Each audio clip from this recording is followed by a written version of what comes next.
Shri Advaita Gadadhar Shivasadi Gaur Bhaktavinda.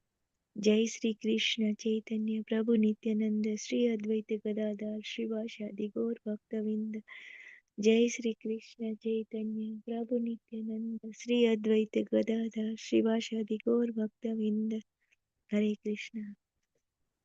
Hare Krishna. Hare Krishna, dear devotees. So today is Sunday. It is the 12th of January 2025. And it is Narayana Masa or Pausha Masa, Sukla Paksham and Chaturdasi Tithi. So there are no Vaishnava events in the calendar. So we shall quickly enter into our Srimad Bhagavatam. Om Namo Bhagavate Vasudevaya. Om Namo Bhagavate Vasudevaya. Om Namo Bhagavate Vasudevaya. Hare Krishna. In the Srimad Bhagavatam, so Sukadeva Goswami describing about the 10 different characteristics of Srimad Bhagavatam, starting from the universal creation. That is Atrisargo Visargashastanam Poshanam Utayah Manvantar Ishanukata Nirodho Muktirashrayah. So these are the 10 topics. Out of those things, he has given one line of statement for each and every topic. Later on, starting with the Supreme Personality of Godhead is the shelter for everything. And then taking that point as the base, and then so initially he has expanded into he entered into the Brahmanda as a Garbhodaka Sai Vishnu. So this is after creating so many universes from the Karunadaka Sai Vishnu, and then he entered into each and every universe, and then he is lying in that waters, Garbhodaka water. So yesterday we have been saying Purushandham Vinirbidha Yadaso Sa Vinirgataha Atmano Ayanam Anvitam Apa Asrakshi Suchihi Suchihi. So he has entered into that water, Garbhodaka waters. So today further he is mentioning that he is the Supreme Personality of Godhead, not the impersonal. He is not the imperson. So he is a personality. He is a person just like us. So because he is divine, and from his body there is a water. It has got generated water from the body of the Lord, and it is called Nara. The water was called as Nara. And because he is lying in that water or resting in that water, that's why he is called Narayana. He is called Narayana. And from that in particular Narayana, so all the ingredients and the fruitive activities, the time factor, and the gunas, material qualities, and also the living entities, everything are generated from that Garbhodak Sai Vishnu or Narayana. As soon as Narayana neglect all of these things, and there will be annihilation. So likewise, Sukadeva Goswami is further speaking. So we are in the Srimad Bhagavatam, second canto, chapter 10, verse number 11 and 12.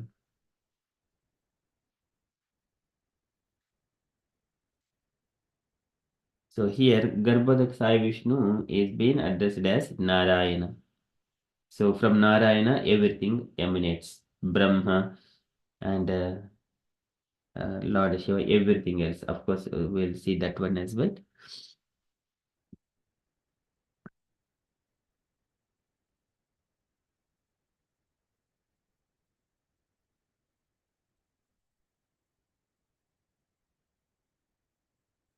तासु अवासीत् स्वसृष्टासु सहस्रं परिवत्सरान् तेन नारायणो नाम यदापः पुरुषोद्भवः तासु अवासीत् स्वसृष्टासु तासु. So in that universe, awasit, uh, and he resided.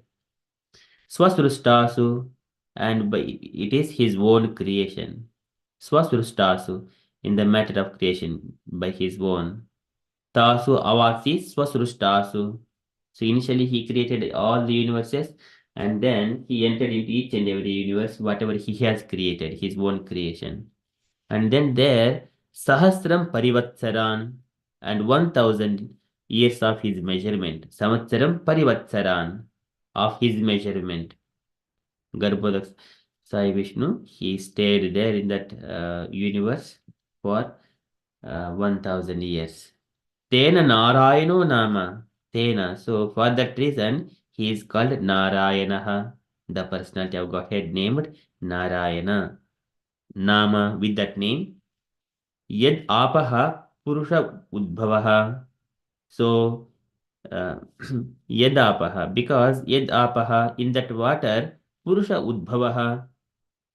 Sorry, that Apaha Purushodbhavaha, that water has emanated from that Supreme Person.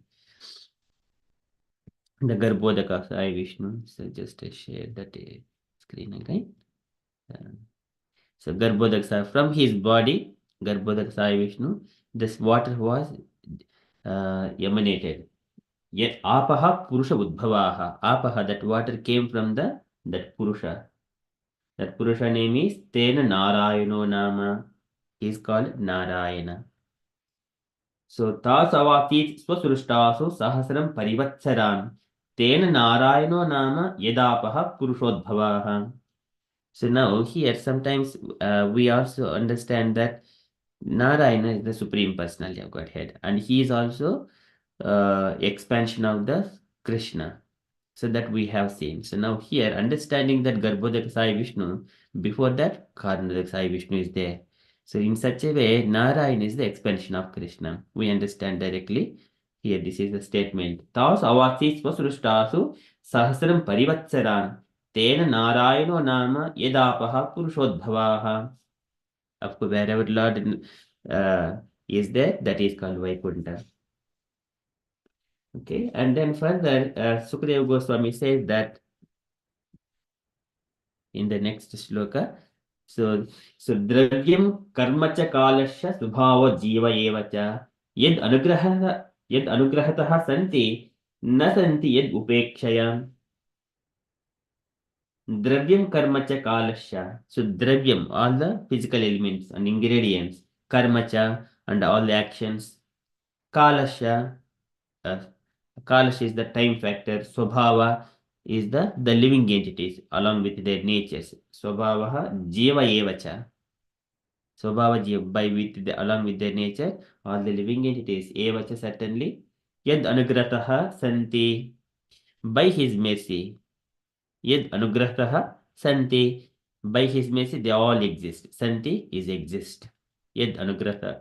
Yad anugrahataha santi. But nasanti yad upekshaya, and they do not exist if the Lord upekshaya, if he neglects that one. So everything is on the mercy of the Lord.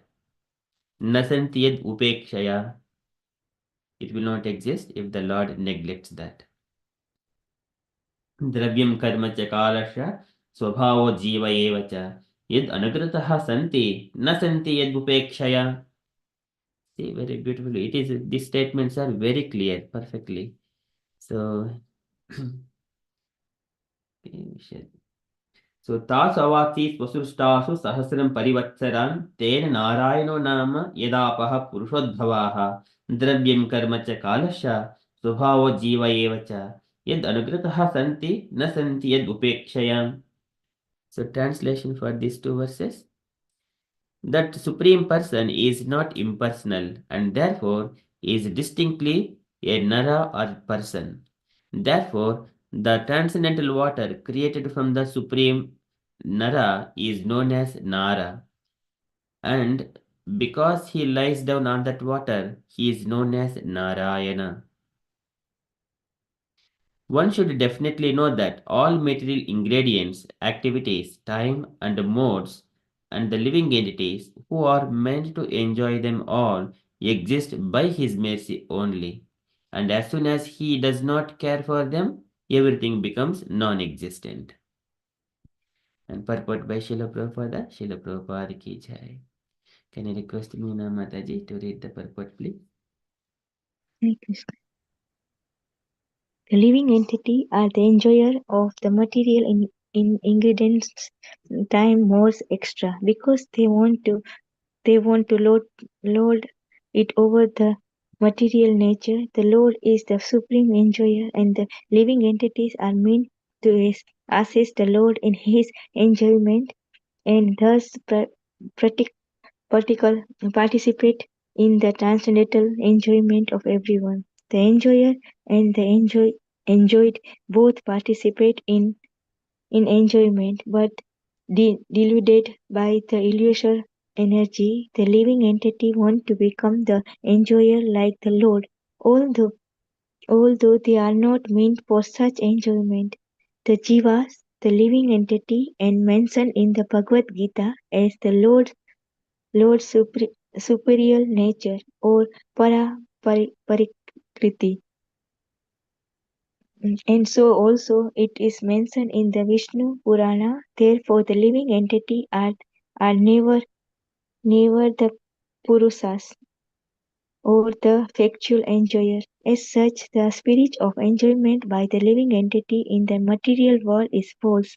In in the spiritual world, the living entity are pure in nature, and therefore they are associated in the enjoyment of the Supreme Lord. In the material world, the spirit of enjoyment of the living entity by dint of their own action, karma, gradually fades by the laws of nature, and thus the illusory energy dissipates in the years of the conditional soul, and that they should become one with the Lord. This is the last snare of the illusory energy. When the last illusory is also cleared off by the mercy of the Lord, the living entity again becomes reinstated in the original position, and thus become actually liberated.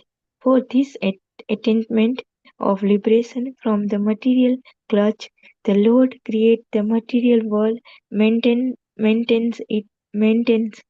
it for some time, 1,000 years of his measurement as stated in the previous verse, and then again inherited it by his will. The living entity are therefore completely dependent on the mercy of the Lord, and all their so-called enjoyment by scientific improvement are crushed into dust when the Lord desires. Hare Krishna. Srila Prabhupada ki jai. Jai. Thank you so much, Mataji. Here, Prabhupada is mentioning that the Narayana is the Supreme Personality of Godhead. So everything is rest in Him. So previously he mentioned Adi Adhyatma, Adi Daivik, and Adi Bhautik. All these three dependent on the Lord. And then he's saying that initially Lord has created all the universes, and the Lord enters into each and every universe, and he rests there from his body. The water comes apaha Purushudbhavaha, and he rests in that water for 1,000 years. So Sahasram Parivatsaran. Chatursa. So this is also further Maitri Rishi explained in detail in the third canto, 8th chapter. चतुर्युगानां च सहस्रमप्सु स्वपन् स्वया उदीरितया स्वशिक्ष्या कालाख्या सतित कर्मतन्त्रो लोकानपीतं ददृशे स्वदेहे. So again, what is that samvatsaras? So one samvatsara, Chaturyuganam cha sahasram apsu. Chaturyuganam, like one Mahayuga, and likewise Sahasrayuganam, the 1,000 yuga cycles. So that is also, it is mentioned here, Sahasram Parivatsaran. Okay, so and here Prabhupada is mentioning all the living entities are the enjoyers of the material ingredients, time, mode, and of etc. because they wanted to lord it over the material nature. Many people have been thinking Why we have got into this material world? So this is the answer, straight away answer. They wanted to lord it over the nature, to enjoy, but actually they are not of this material nature. They belong to the para prakriti. They need to take enjoyment in the spiritual matters because they are of that quality. Because they come here, that nature to enjoy these things, material things, and Lord has created this one. The Lord is the supreme enjoyer, and living entities are meant to assist the Lord in his enjoyment and thus participate in the transcendental enjoyment of everyone. This is the transcendental enjoyment where there is no kind of arguments, no fightings. This is very peaceful and happy, always seeing the beautiful form of the Lord. This is transcendental enjoyment. And also, as soon as one relinquishes his material body, he will get his spiritual body, and eternally he resides with the Lord. The enjoyer and the enjoyed both participate in the enjoyment, but deluded by the illusory energy, the living entities want to become the enjoyer like the Lord, like the Lord. See, this is why they wanted to imitate the Lord, although they are not meant for such enjoyment. See, that's why they are entangled. They come here, and because they have been sticking this, what is the senses, material body with the senses, they come and entangle there and thinking that I am this body, I am this body. Likewise, there are, but they are not meant for such kind of imprisonment of this material enjoyment. So the jivas, the living entities, are mentioned in the Bhagavad Gita as the Lord's superior nature or para prakriti. Vidyame param prakritim. This is Jiva Bhota Mahabaho Yedam Dharite Jagat. They come to this material, they are para prakriti. Apare mita swanyam Vidyame param para prakriti. So like Krishna says to Arjuna. And so also it is mentioned in the Vishnu Purana also. Vishnu Shakti Paraprokta Kshetrajna Kyatara Avidya Karma Sanyaya Tritiya Shakti Rishyate. They can choose, they can go into the either spiritual nature, but it is Mamayvam Jivaloki Jiv Bhutaha Sanatanaha. Though they are the particles of the Supreme Lord, they can still choose. It is because the marginal energy of the Lord. Either go into the inferior energy to the material world or stay in the Vaikuntha and the Paraprakriti. So therefore, living entities are never the Purusha or the factual enjoyers. And as such, so this again, they belong to the spiritual nature. It is also given when the spirit sparks are separated from the supreme spirit, then they will lose their power. Yeah, this is yatha ulmukad vispulinga domadva api susambhavat api atmatven abhimatad yatagnihi prudab ulmukad. As long as this fire sparks, they are within the fire only, they're always illuminating the main fire. Otherwise, they will lose their power. Of course, again, for everything, the basis is the fire. As such, the spirit of enjoyment by the living entity in the material world is false. In the material world, it is the false, because if we try to enjoy one thing, we have to work very hard and gather these things. So much of hard labor is required, and after enjoying it, and it is again a time bound. That enjoyment is also time bound for few minutes or few hours or few days, and again one has to work, and then because he got that taste, uh, param दृष्ट्वा निवर्तते विषया विनिवर्तन्ते निराहारस्य देहिनः ರಸವರ್ಜ್ಯಂ ರಸ ಈ ಒಂದು that ರಸವರ್ಜ್ಯಂ ರಸೋಪ್ಯಸ್ಯ param dushtva nivartate, and then he stops that and he does not get after some time the same enjoyment, but still that taste remains with him. Because of that he entangles, he become attachment. So one has to free from such kind of attachments. Though he is enjoying, but he should not have that kind of raga and dvesha attachments with any of the material enjoyments. If it is coming by the nature, daiva labdhen santosha, whatever comes in the way, just take it, and but it is not the permanent. Know that it is not permanent, and then immediately there is something like the मात्रा स्पर्शेषु कौन्तेय शीतोष्णसुखदुःखदाः आगमापायिनो नित्याः तां तितिक्षस्व Bharat. The pleasures are coming and also pains are also going to come, and they are all one after another, just like the seasons. One has to tolerate, simply tolerate, without any attachments and without any illusion. So, as such, spirit of enjoyment by the living entity in the material world is false. So, in the spiritual world, the living entities are pure in nature, and therefore they are associates in the enjoyment of the Supreme Lord. But whereas in the spiritual world, there is no matter, no time influence, no material modes of nature. So, there are always only Ananda, enjoyment. In the material world, the spirit of enjoyment of the living entities by dint of their own actions, karma gradually fades by the laws of nature. So this is um, again antah purusharupena antah purusharupena bahirupena is by the time factor. Outside in the time factor, samanvecha sattvanam Bhagavan Atma Maya, he will make the living entities to experience these pains and pleasures or the fruits of their activities. But however, by due course of time, it will fade all such kind of enjoyment.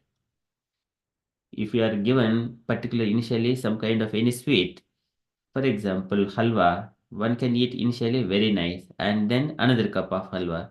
He will say, okay, that's fine. And then third cup, no, I don't think. But fourth cup, he no, definitely no. So likewise, gradually the taste will be faded. This is the loss of nature. And thus, the illusory energy dictates in the ears of the conditioned souls that they should become one with the Lord. So, if I become the Lord, I will be enjoying more. So, I will become a God. Something like that.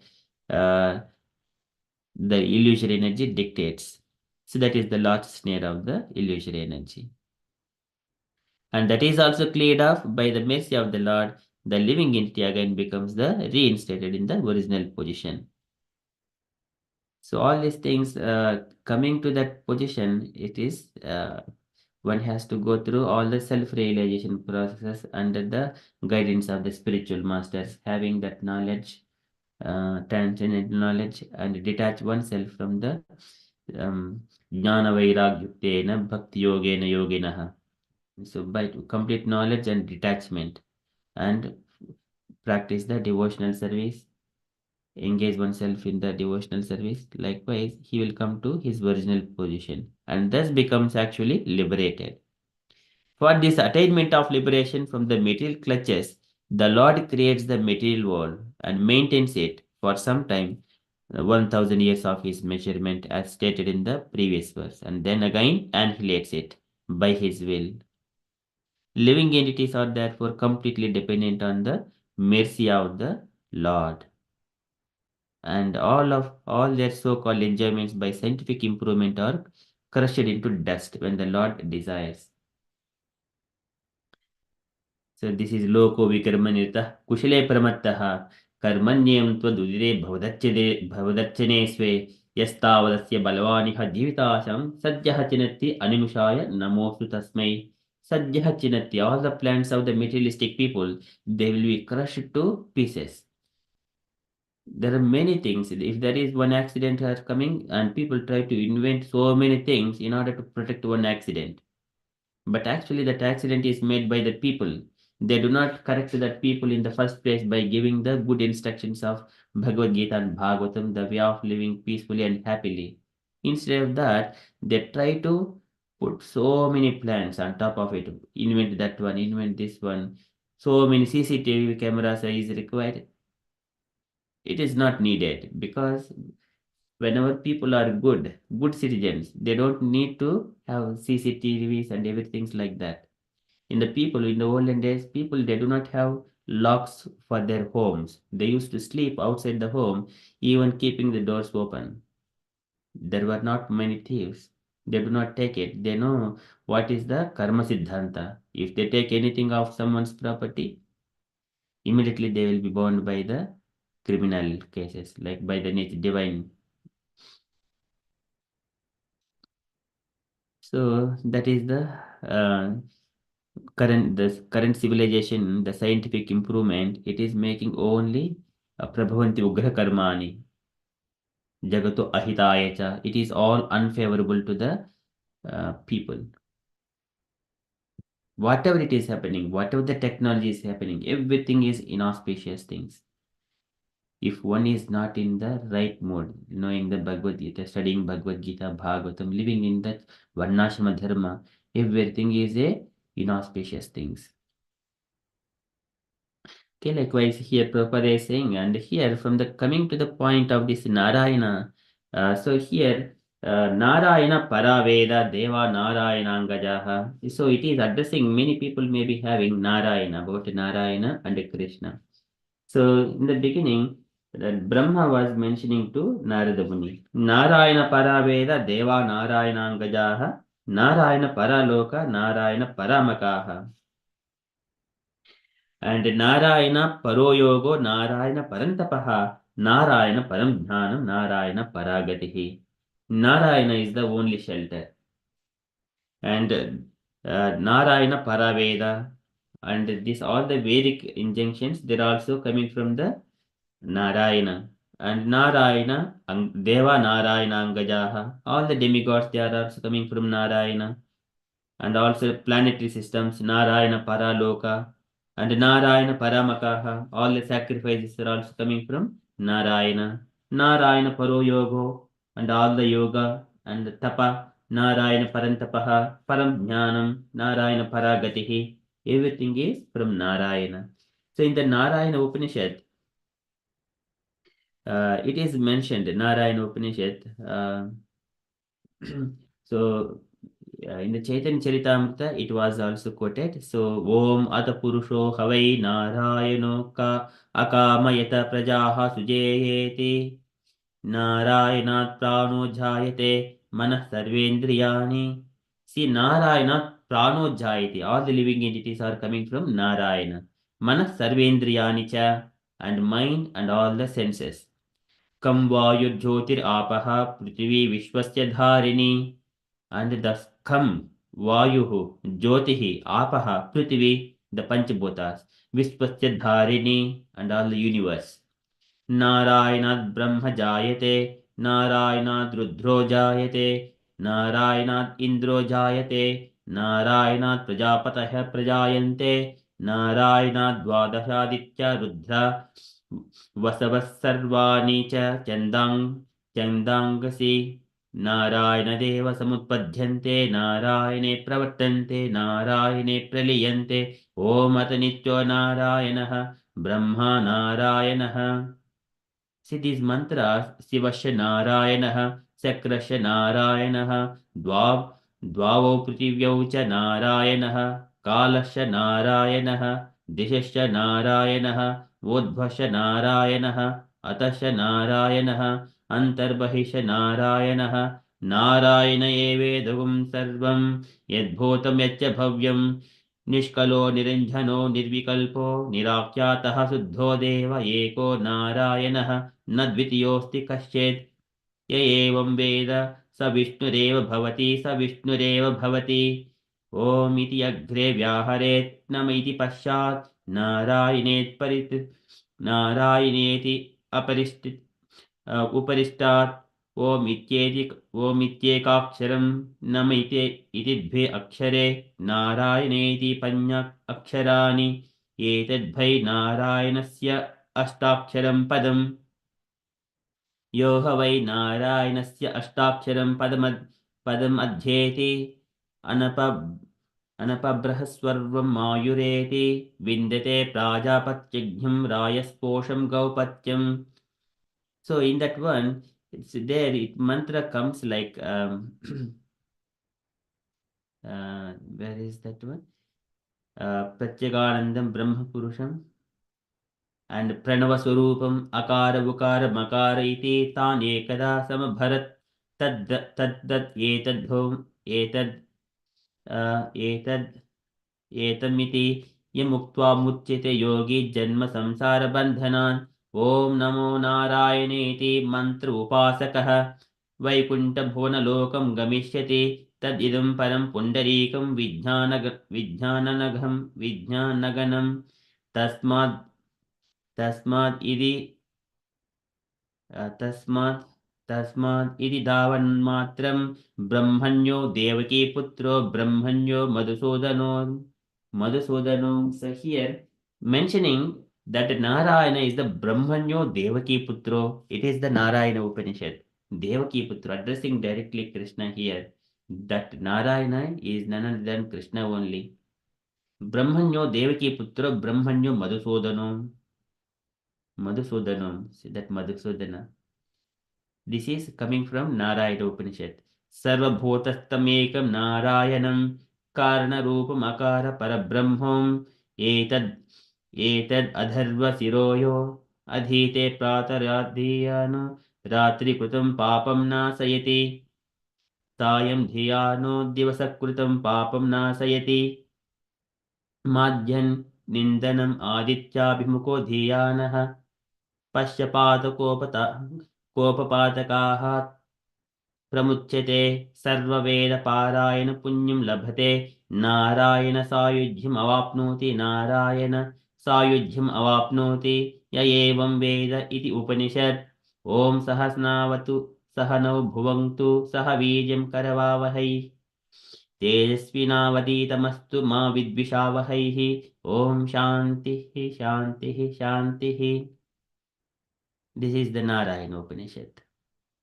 So that means everything is coming from Narayana.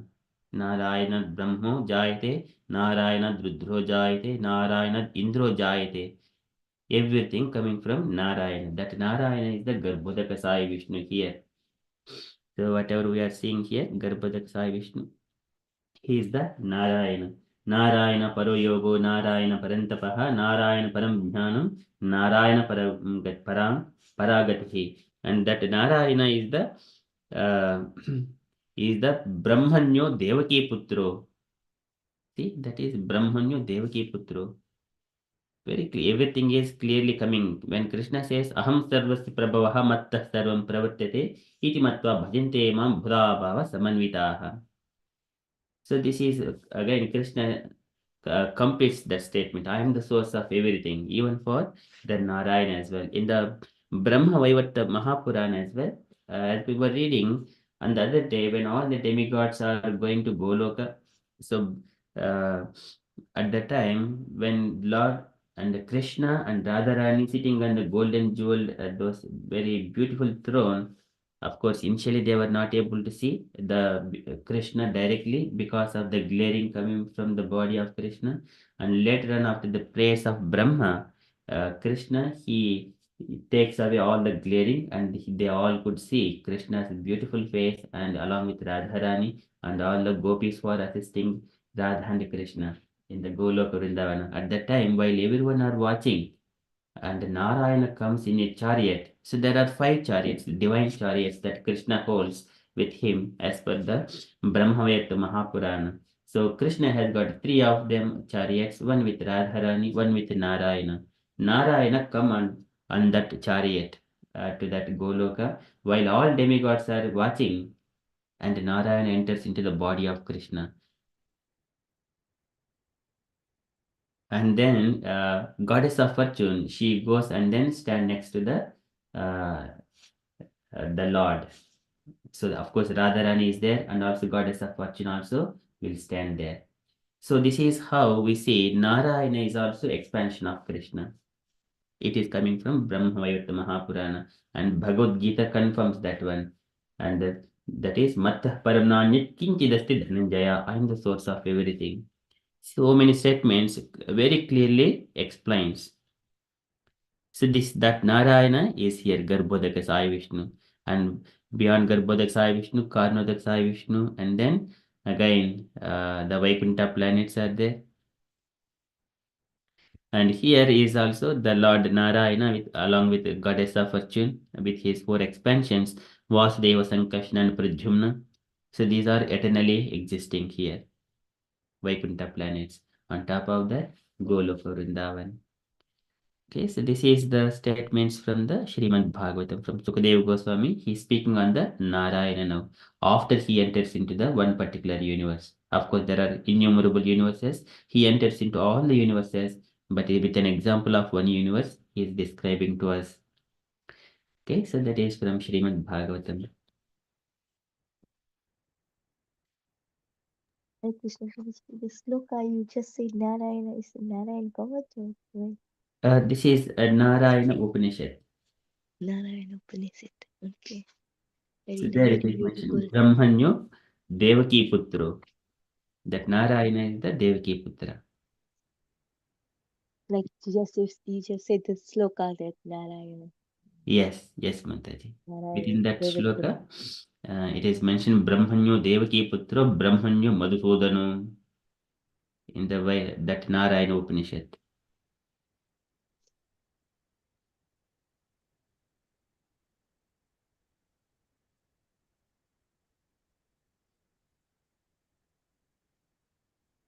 Okay, so any questions, dear devotees? So, Prabhu, Hare Krishna. So, Devaki, that so before that, like you said, that the Krishna born in Devaki. So, it's before the Narayana. I couldn't get it. Prabhu said Narayana is a Devaki Putra. Is a so. How does it? You Yeah. know that. So, Mhm. so Krishna is always there. Okay. But Krishna the is Devaki. always there. Name is always there. But Yes. but it came into the familiarity after Vyasadeva has given this scriptures to us. But Krishna was there. Even Prahlad Maharaj also was mentioning Krishna. And also this Maitreya Rishi, everything is going on Krishna's pastime. Srimad Bhagavatam is entirely on Krishna's base. That's why he is the Ashraya Tattva.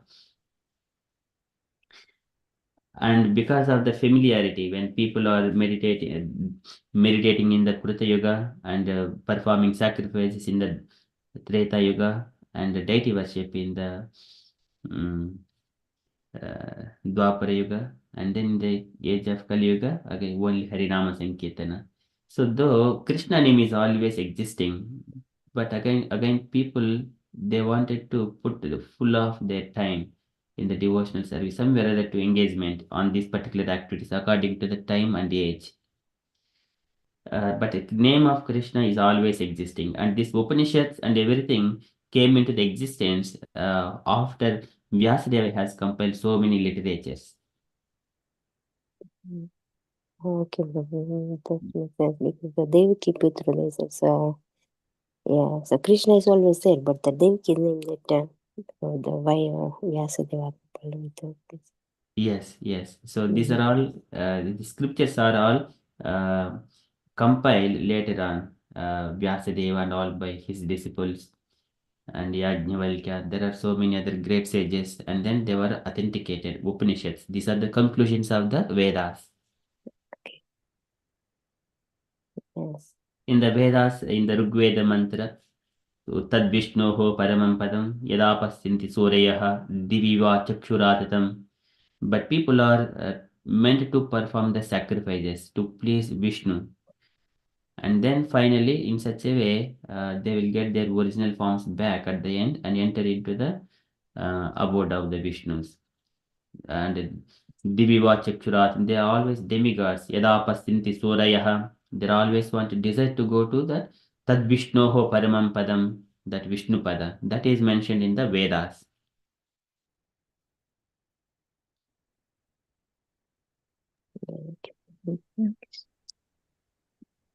So Yeah. like Hare Krishna, Prabhuji. So like the whatever karma, dravya, everything, everybody each like everybody have is related to like Krishna wishes, like what everybody get. Here the dravya karma cha kalasya sabhavo jiva eva cha. So it's like Yes, so these are, yes, Mataji. Dravyam karmasya kalasha subhava jiva evacha yed anugrataha santi by his mercy. Yed anugrataha by the mercy of the Narayana. Everything happens by the mercy of the Lord. Santi exists. So why this material? Why Krishna? If His mercy everything can, then why this? Everybody, like some people are doing different than other, and why not everybody is the same? It's Krishna's mercy. Then why He has not given everybody same devotee or swabhav? Yes. So this is Swabhava Jiva. Living entities have got different natures.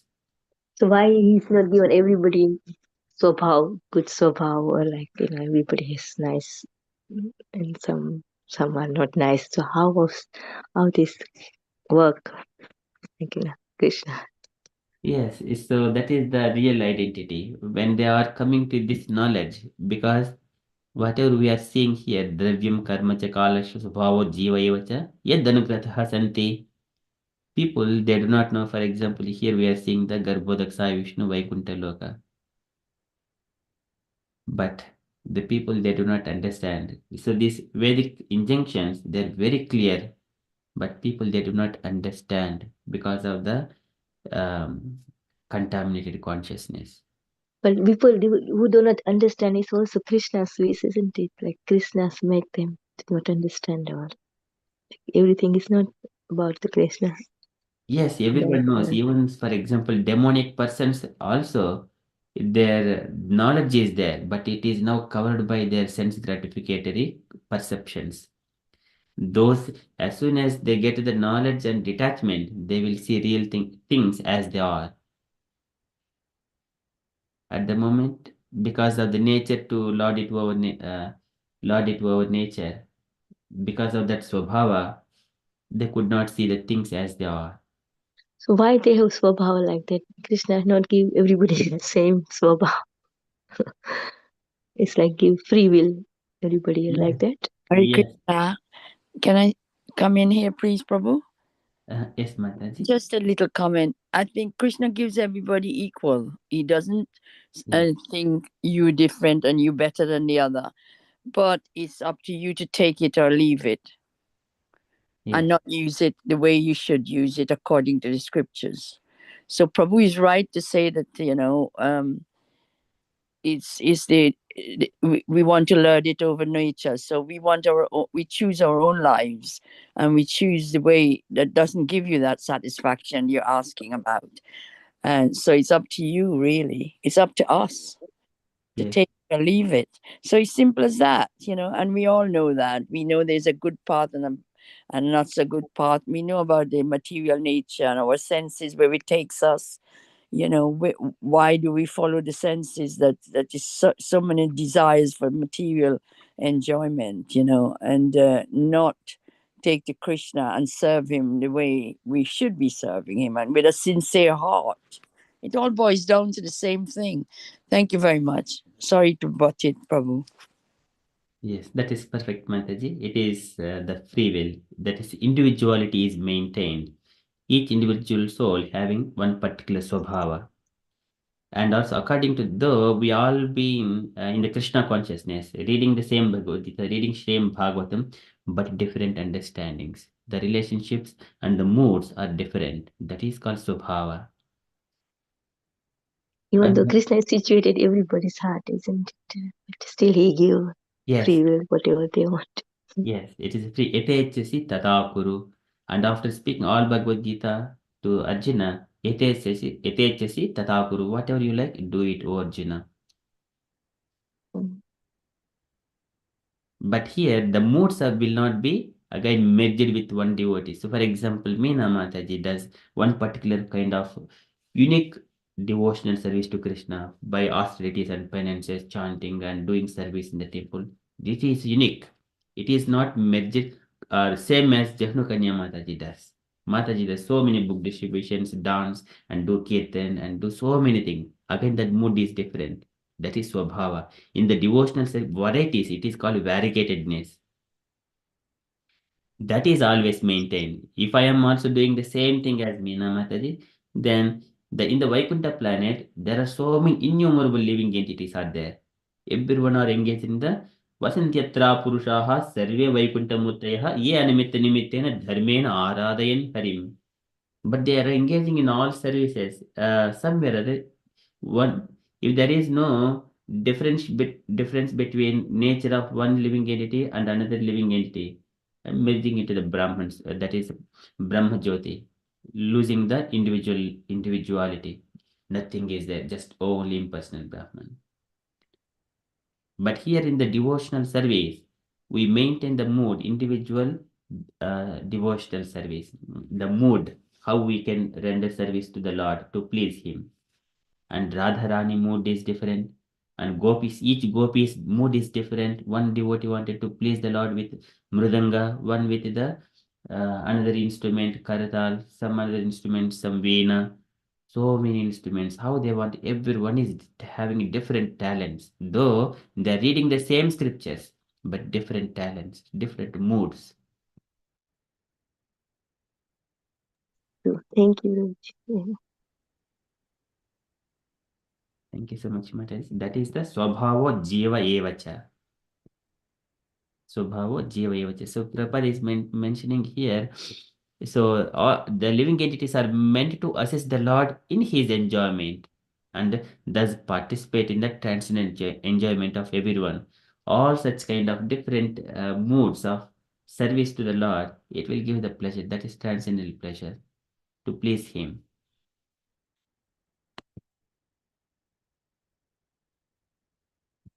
Saranya Mataji, you wanted to add anything here? Hare Krishna, Prabhu. Yes, Prabhu, you were explaining very nice. So, just my thoughts are like, so as Meena Mataji was asking why Krishna is not giving that knowledge, Krishna is. So the thing is like the beauty or the nature of Krishna is like Krishna will not interfere with our free will at any time. So things are like if we as a living entity we have a minute independence, even though Krishna gave us a minute independence, and that free will we can desire anything we want. So we decide to enjoy, that's why we are struggling in this material world. So the law of material nature is working like that. If I want to like if I want to eat whatever I want, if I want to eat meat a lot, then the nature will be like in if I used to eat lot of meats and I wanted to do that in the same, then Krishna will give us a body like a body of tiger or lion, so that we can enjoy eating meat. So at that time, if we have this pure knowledge, if we know that Krishna is the supreme personality of Godhead and all these things, that will affect our enjoyment, like our material enjoyment. We wanted to eat meat, na? So Krishna will give. So the thing is like Matta Smritrijnanam Abohanam Cha. So both remembrance and forgetfulness comes from Krishna. So in order to facilitate that we wanted to do something, so in order to facilitate that, Krishna gives us the forgetfulness so that we can enjoy. And as well as the scriptures, like if we wanted to indulge more in sex gratification, the next body we get maybe monkey's body. So monkeys do that. So at that time Krishna also cover our intelligence, give us the forgetfulness so that we can enjoy, because we because Krishna is as Paramatma, Krishna is closely observing what what all things, even the minute thoughts we can't hide from Krishna. Anything, whatever little thoughts, whatever little things we have, Krishna is observing very closely. So these all things are counted. So Krishna never ever interfere with whatever desires we want. That is the supreme father Krishna is. So Krishna is that much grateful. So whatever desires we have, Krishna will provide facilities for that. So in the next birth, to provide, to facilitate that enjoyment, Krishna will say like, you wanted to do this, you wanted to enjoy this, let you enjoy. So for that, this remembrance is a hindrance. So I will cover your consciousness, I will give you the forgetfulness so that you can enjoy. So in the cycle of time, when we have a mercy of some devotees, or we have the mercy of a spiritual master, then our desires will change. Our desires will, we will understand slowly that this is not the real thing. I don't want to continue because this is not the real enjoyment. The real enjoyment is something else.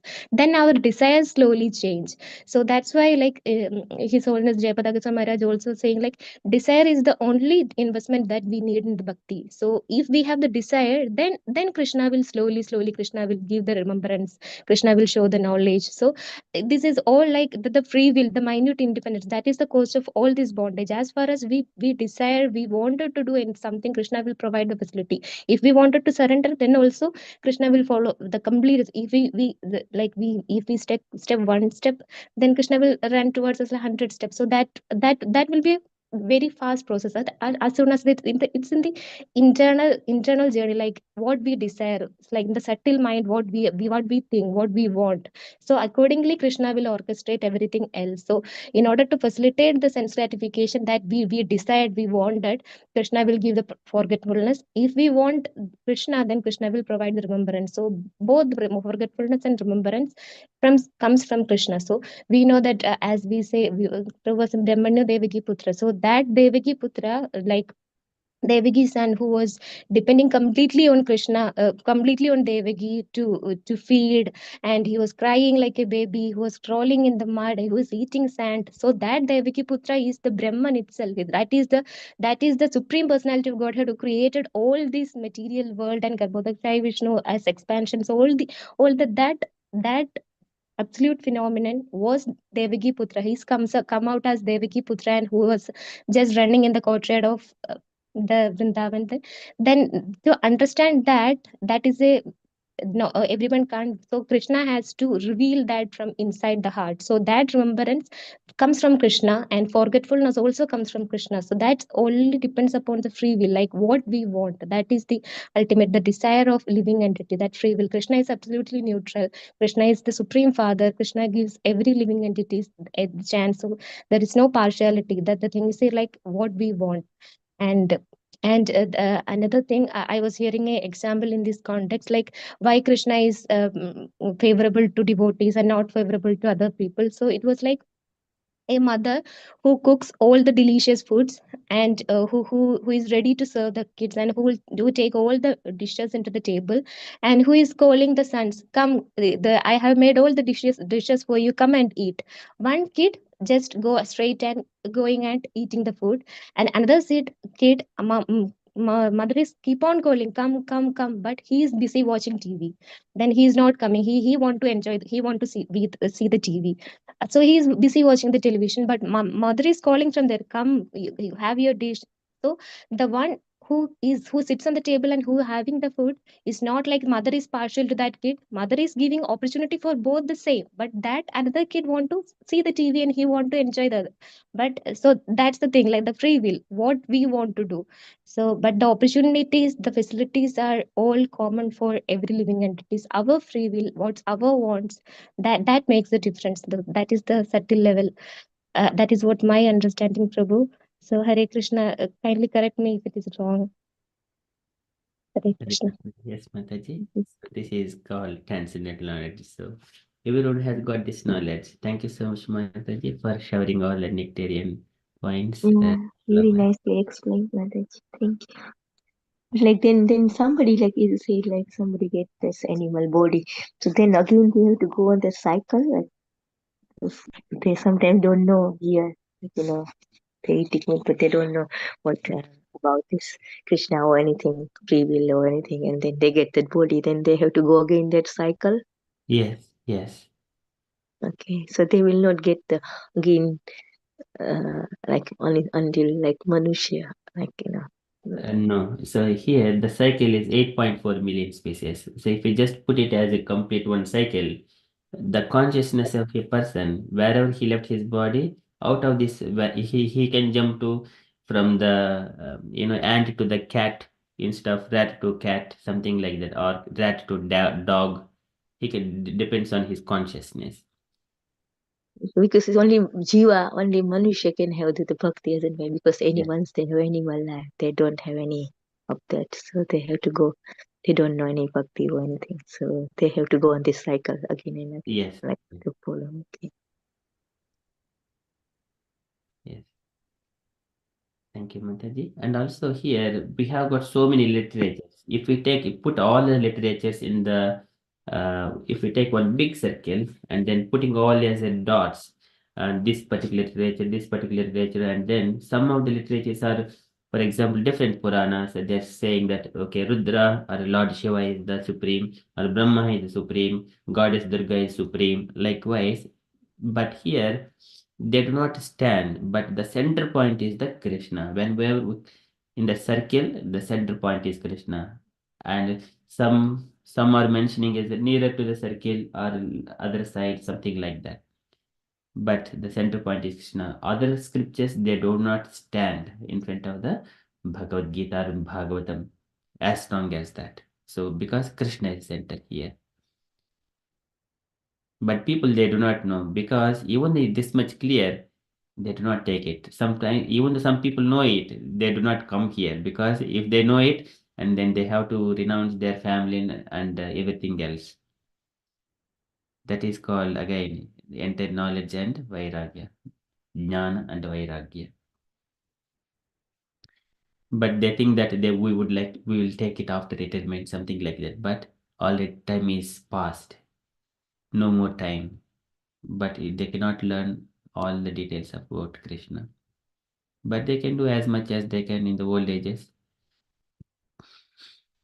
Okay, so when we have got a good body, we engage all the time and energy in the right place. Okay, thank you so much, Mataji, for sharing all this knowledge. Gauringi Mataji, you want to share? And Asha Mataji, thank you for joining. We have missed you so much for so many days. Hare Krishna, Prabhu.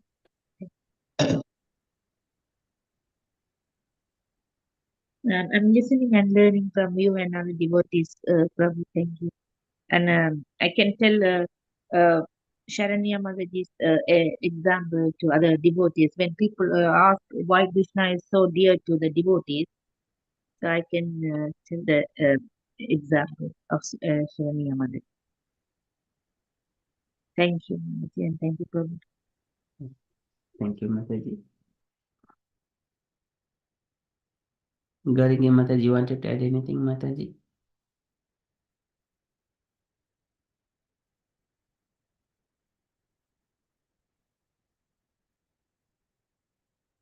Okay, so that is from the Srimad Bhagavatam. Likewise, Sukadeva Goswami is describing and Prabhupada is elaborating all these details. तासवाक्यस्वसृष्टासु सहस्रं परिवत्सरान् तेन नारायणो नाम यदापः पुरुष उद्भवाः द्रव्यं कर्म च कालस्य स्वभावो जीव एव च यद् अनुग्रथः सन्ति न सन्ति यद् उपेक्षया. If there is no mercy of the Lord, everything will be annihilated. Okay, so that is from Srimad Bhagavatam. Srimad Bhagavatam ki jai. We shall quickly move to the Srila Prabhupada's daily letter. So today letter to Sandini, June 19th, 1970, Los Angeles. Asha Mataji, would you like to read this letter? Hare Krishna. My dear daughter Sandini Dasi, please accept my blessing. I beg to thank you for your nice letter dated 10th of June 1970, along with your beads and request for initiation. So I am very happy to accept you. I accept you as my initiated disciple, and your spiritual name is Sandini Devdasi. Please keep this nice attitude of service which you have expressed in your letter. This is very necessary. Always chant the 16 rounds of the Hare Krishna mantra on your beads. Follow the four restrictive principles very rigidly. Live peacefully according to the rules and regulations, and your life will be perfect and sublime. Serve Krishna to the best of your capacity, and when you are 24 hours engaged in the transcendental loving service of the Lord, that is the highest stage of transcendental bliss or Krishna consciousness. Please study our literatures and work to spread the movement of Lord Chaitanya, namely the Sankirtana movement, and be happy. That is my desire. I am enclosing herewith, along with your beads, duly chanted one sheet of qualifications and regulations for devotee. Prabhu, if you could move little up. Uh, I am enclosing herewith, along with your beads. Sorry. Hope this will meet you in good health. Your ever well-wisher A.C. Bhaktivedanta Swami. Srila Prabhupada ki jai. Jai. Thank you, Mataji. Any reflections, Mataji? Prabhu, Srila Prabhupada here mentioning he's thanking from his, Mataji's letter dated 16th of June 1970, and he's thanking for the beads and the letter, rituals letter for initiation. So Srila Prabhupada is so happy to accept her as give her, accept her as an initiated devotee, and even he given her name as Sandini Devi Dasi. And Srila Prabhupada requesting her to keep the same attitude, which is a service attitude, which is expressed in her letter. His Prabhupada said this is very necessary. So she has to chant 16 rounds every day, Mahamantra, and on her beads, and she has to stick to 4 regulative principles uh, all the time. So, and serving Krishna is the best service he is mentioning. And she has to engage in Krishna consciousness 24 hours a day, 24 hours. And is mentioning about Lord Chaitanya's Sankirtana movement. So, and here Mataji has to stick to the Sankirtana movement and read scriptures as well, the Vedic literatures. So Prabhupada, he is enclosing, sending beads and one sheet of information about qualification and regulations for her, for all the devotees, and wishing her all the best. That's all I can understand, Prabhu. If you could kindly elaborate. Thank you. Hare Krishna, Mataji. You have done very nicely. Mataji explained very nicely. So the Prabhu, it is a normal rules when we are receiving the initiation from the spiritual master gives the guidelines, chant 16 rounds, follow 4 regulative principles rigidly, and then live peacefully according to the rules and regulations. Then life will be perfect and sublime. That needs to be remembered all the time. But how much we realize the same statement, but how much we realize, how much we take it, that is all depends on us. In order to make that one complete, Prabhupada again giving instruction that serve Krishna to the best of your capacity. So in such a way, 24 hours engaged in the loving service of the Lord. Occupy all your time only for Krishna, not for any material things. And though when we are working in the material duties, we may think that how it is Krishna consciousness. It is also Krishna consciousness because we are working to maintain the body to be engaged in Krishna, and the lively, whatever the money we get, that is also to be engaged in Krishna. We are just the mediator, instruments, that's all. That way, everything will be spiritualized.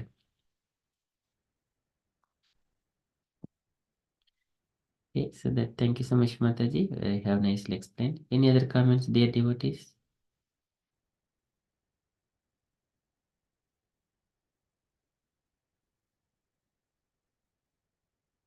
Hare Krishna Prabhu. Hare It just connects with the verse that we just discussed and the question that was asked. And how do you, when you say loving service, what does that mean? How do we do it? What we can just appear to the temple and look at the deities and sit for a while and then go and do our business. And you think, oh, I've done my part in that, but it has to be a commitment and a sincere in a humble mood. Some of us even go to these we go to kathas, yeah, and anytime somebody's asked, oh, I'll read, or I'll do this, and the same person would do that, but they're not in a humble mood, and they're just doing it because they want to be heard, maybe, I don't know. But it's as we said about desires and sense gratification, and being seen as doing something instead of doing it from the heart, and wanting to do it, and pursuing that, wanting, and also needing to do it. The need for it. If you don't, you are just, you can even survive without even knowing the need. What's the need? That's a desire, isn't it? So it's all the sincerity, and the loving service means you see Krishna as maybe a little boy, a son, like the mother and son relationship, or you see Krishna as the giver, and your father, and so you will respect him and do the same, in a good, respectful, dutiful child's service. So it is how, it's not necessarily doing it, and going, and following the crowd in a way. I think that's personally what I experience anyway. So Prabhupada is saying, being engaged, you must engage your 24 hours in the transcendental loving service. That's the word, transcendental. How do you reach that? How do you show it? How do you perform it? And also, the only way is when you receive the love from Krishna and you relish it. That is showing it, isn't it? Yes, Mataji. So that's one point that always flags up in everybody's, and it connects with the question that was being asked earlier on. Yes, Mataji. So many devotees, they engage in different ways. One person just wanted to do it. He does not have any knowledge and detachment, but still he wanted to be shown up. But still, because he is engaged in the service on particular day, one person may be fully knowledgeable, fully in the humble and meek and rendering service to the Lord to please him. But to come to that point, but because still he is engaging in the service, but without the knowledge and without the mood, but in due course of time, he will become, we need to treat him as a sadhu only. Sadhureva samantavyaha samyak vyavihito hi saha api che sudhuracharo bhajite mam ananyabha sadhureva samantavyaha samyak vyavihito hi saha. He is already in the service. Somewhere or other he is rendering service, but his level is different according to his inside, the journey inside. And one day we need, but still we need to treat him as the sadhu only. Yeah, sure. But it says the same about our group, Oxford Sangha. You deliver all this information. What do we do with it? It's another story, isn't it? So in a way, each individual responsibility. But if you still, as you say, make a commitment and you keep going, mystical, results come in light, to light, and then you will gather it. But you got to have that heart. You got to have that engagement, as Srila Prabhupada is alluding about, being engaged fully, Yes, 24 hours, and not only just 24 hours, but to achieve what you think you should be going there for, is pouring your whole heart and make good commitment. It's not easy, but you can do it, put it that way. yes, Mataji. Yeah, when when he has got all the knowledge and when he is engaging in service, then he will relish. It will go up to his boundaries as much as he can. Yeah, And but you kindly give us this knowledge, and the question would be, what are we doing with this knowledge? That is each and every one of our answer. I always harp on about this because I know it works personally.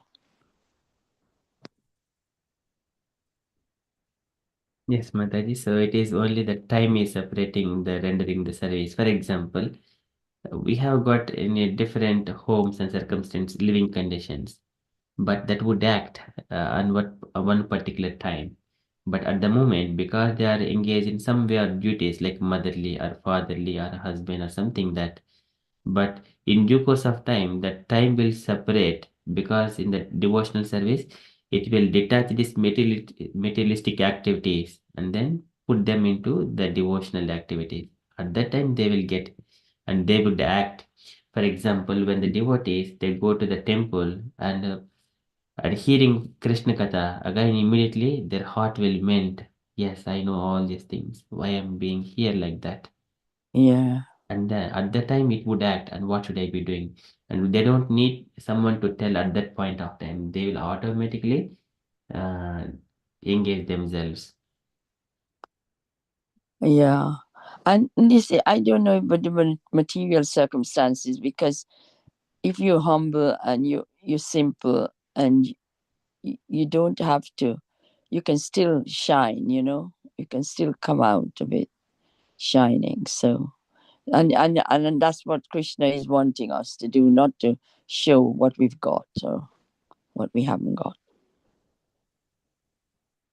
Yes, Mataji. And also it may be the circumstances that Lord wanted us to first learn the knowledge and then later on engage Yeah. in the Yeah. services. And we are so blessed to have you and this Sangha. So, it's up to us, as we all discussed, all the three input just now was the same message in a nutshell. This is the same message about how we process this knowledge. Yes, Mataji. Everyone is fully knowledgeable, but they just simply they need to open their mouth and share, like Yeah. Mataji and Gaurangi Mataji knows so much, but Mataji always quiet and humble and meek. Yes, this good example, Aribo. Yeah. Okay, so thank you so much, Mataji. So, if there are any other comments or updates, otherwise we shall move to the next part, is Ramayana.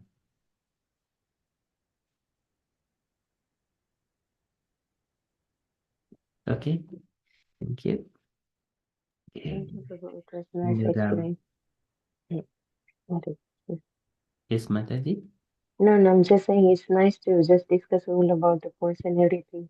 Sometimes, but it's sometimes you have to express your feelings or anything. You have questions. Sometimes you can't get the right word to ask, and sometimes Chanukani Mataji and then Sarani Mataji comes and then give all the and you also so it makes sense and then you get all your answers. So thank you, Prabhu and Mataji. Dedication. Thank you, Mataji. So this is our session. So devotees, you open up your heart and speak what is in your heart. It doesn't matter whether those words are completely relevant or not, but what is in Because your heart, sometimes just speak. you said yes, somebody will understand or not. Which if you have a question, sometimes Prabhu. So I said okay, and then slowly you will get answer also later on. Yes, Yes, Mataji. nice session, Prabhu. So discuss, yeah. So the Lord will make you to understand, give you the answers from those discussions. Mhm. Yes. Yeah.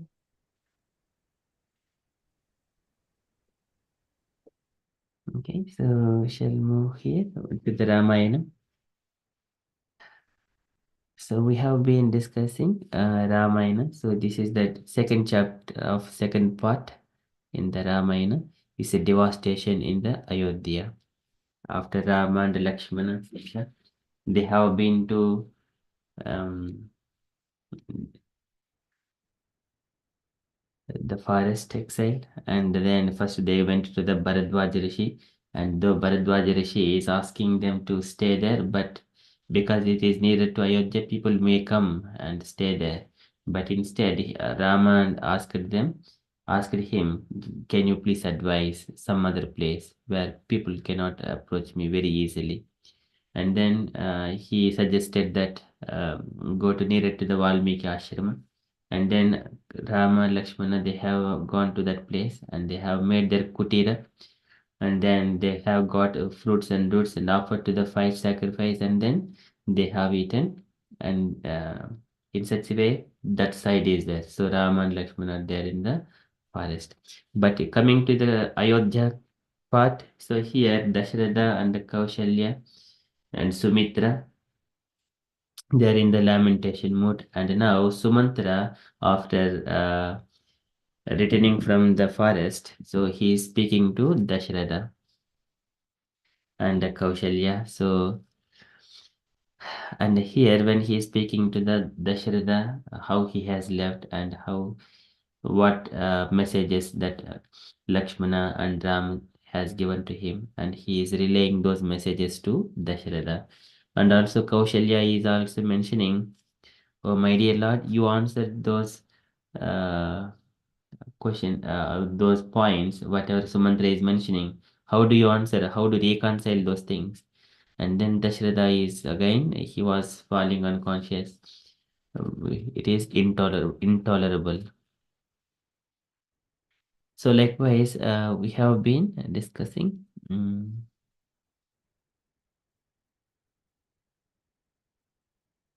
Okay, so where did we stop in the last session?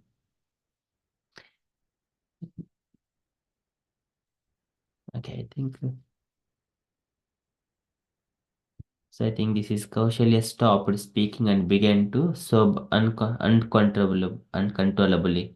Dasharatha, already deeply remorseful, felt even more anguish upon hearing his wife's words, crying out, "Oh Rama!" again and again. He sat disconsolate. With great difficulty, he gathered his senses and went before Kaushalya with folded hands, speaking with a trembling voice, his head hanging down.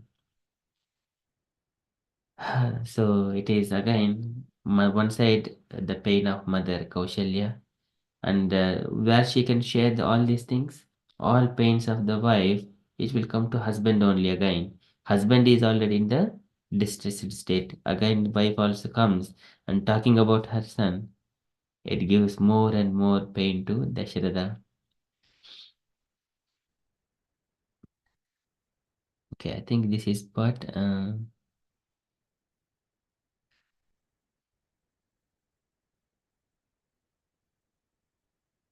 Okay, so we shall read from here. Kaushalya mind was absorbed. Can I request the devotees take a turns to read a page of uh, paragraphs starting from. We'll go in the alphabetical reverse order. Usha Mataji, would you like to start? Yes, Prabhu.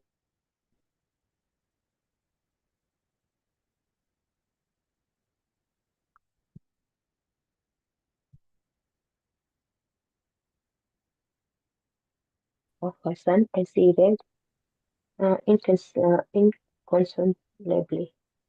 How could Dasratha have perpetrated such an evil act?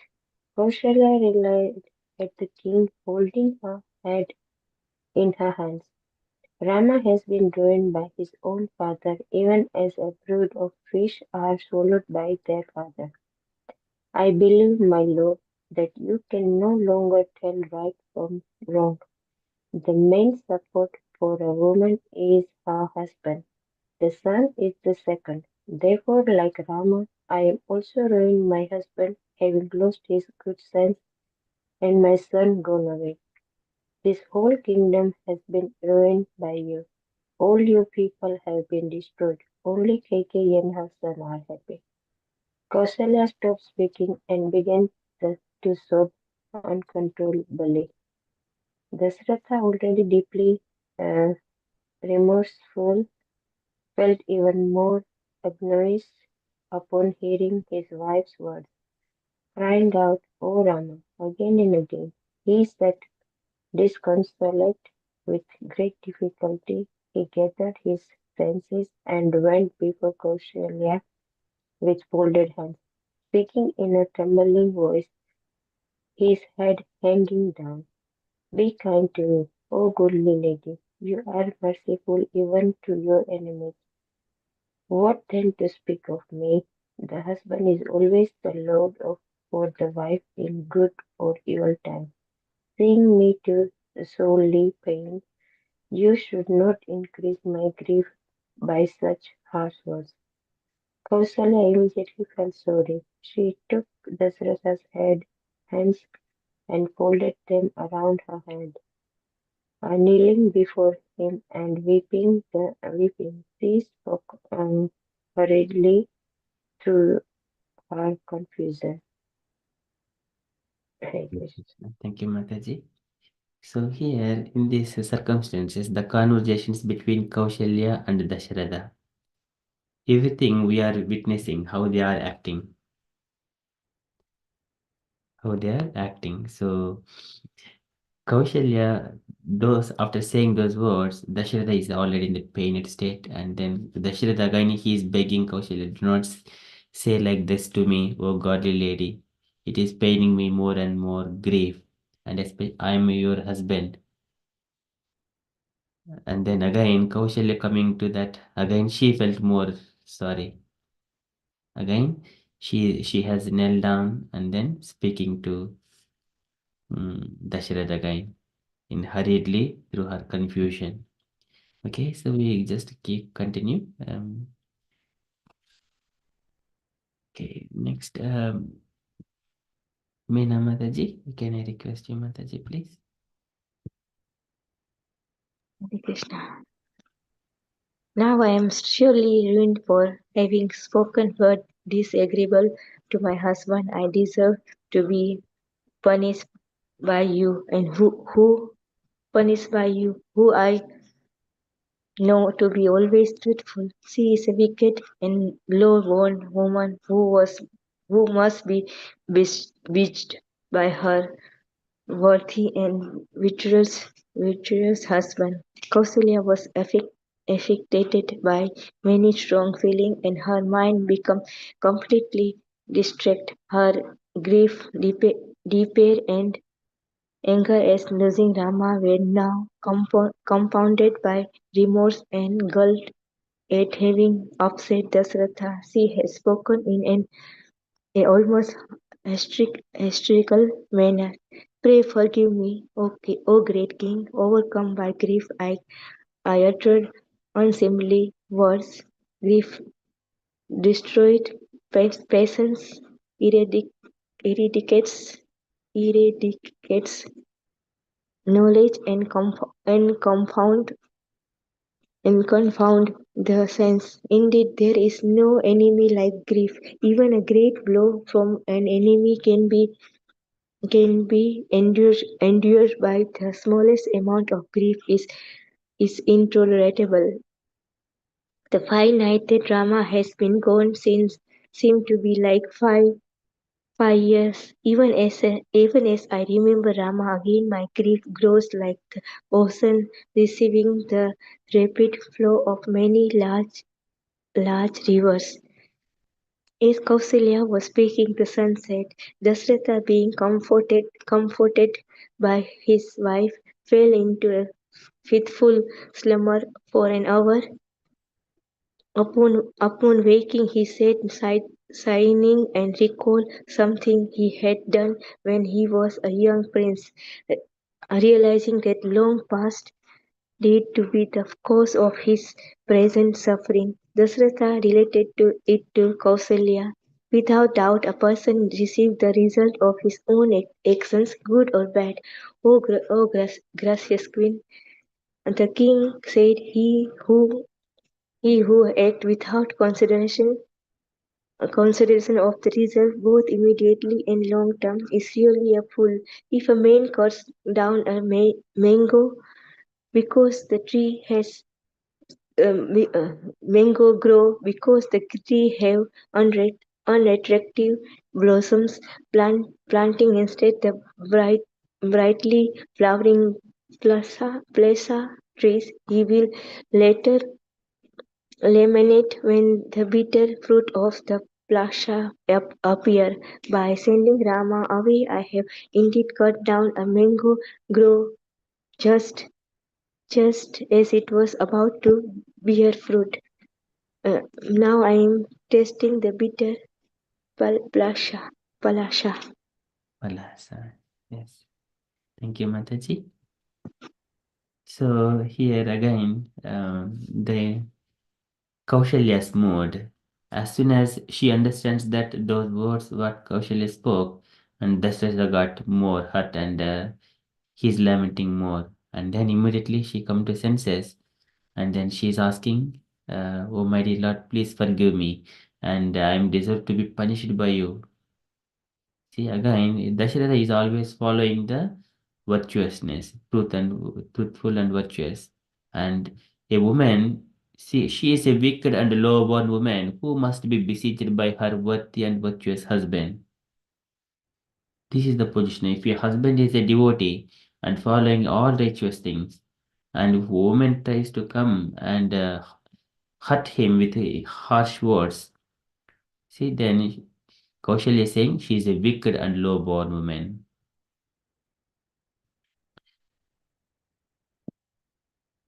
Sometimes generally it is by the nature of a woman, like they're soft-hearted. At the same time, they will have got so many desires.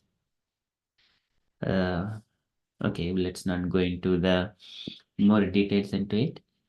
So generally, it is only up to women can elevate themselves into mode of passion, because it is very difficult for them that I'm not this body, because of their body and also serving gratitude to their husband. And that's why simply by rendering service to their husband, then they will make their life perfection. But if they're not able to do it, and if they're finding faults with their husbands, then such kind of woman is wicked and low-born. All our shastras, they say, you always humble, Vishrambena, Atma Sauchena, Gauravena, Damena cha, Susurushaya Sauhridena, Vacha Madraya cha Boho, Visujya Kamam Dhambam cha, Lobham Moham Agham Madham, Apramattu Ujjitanityam Tejyamsham Atoshayat.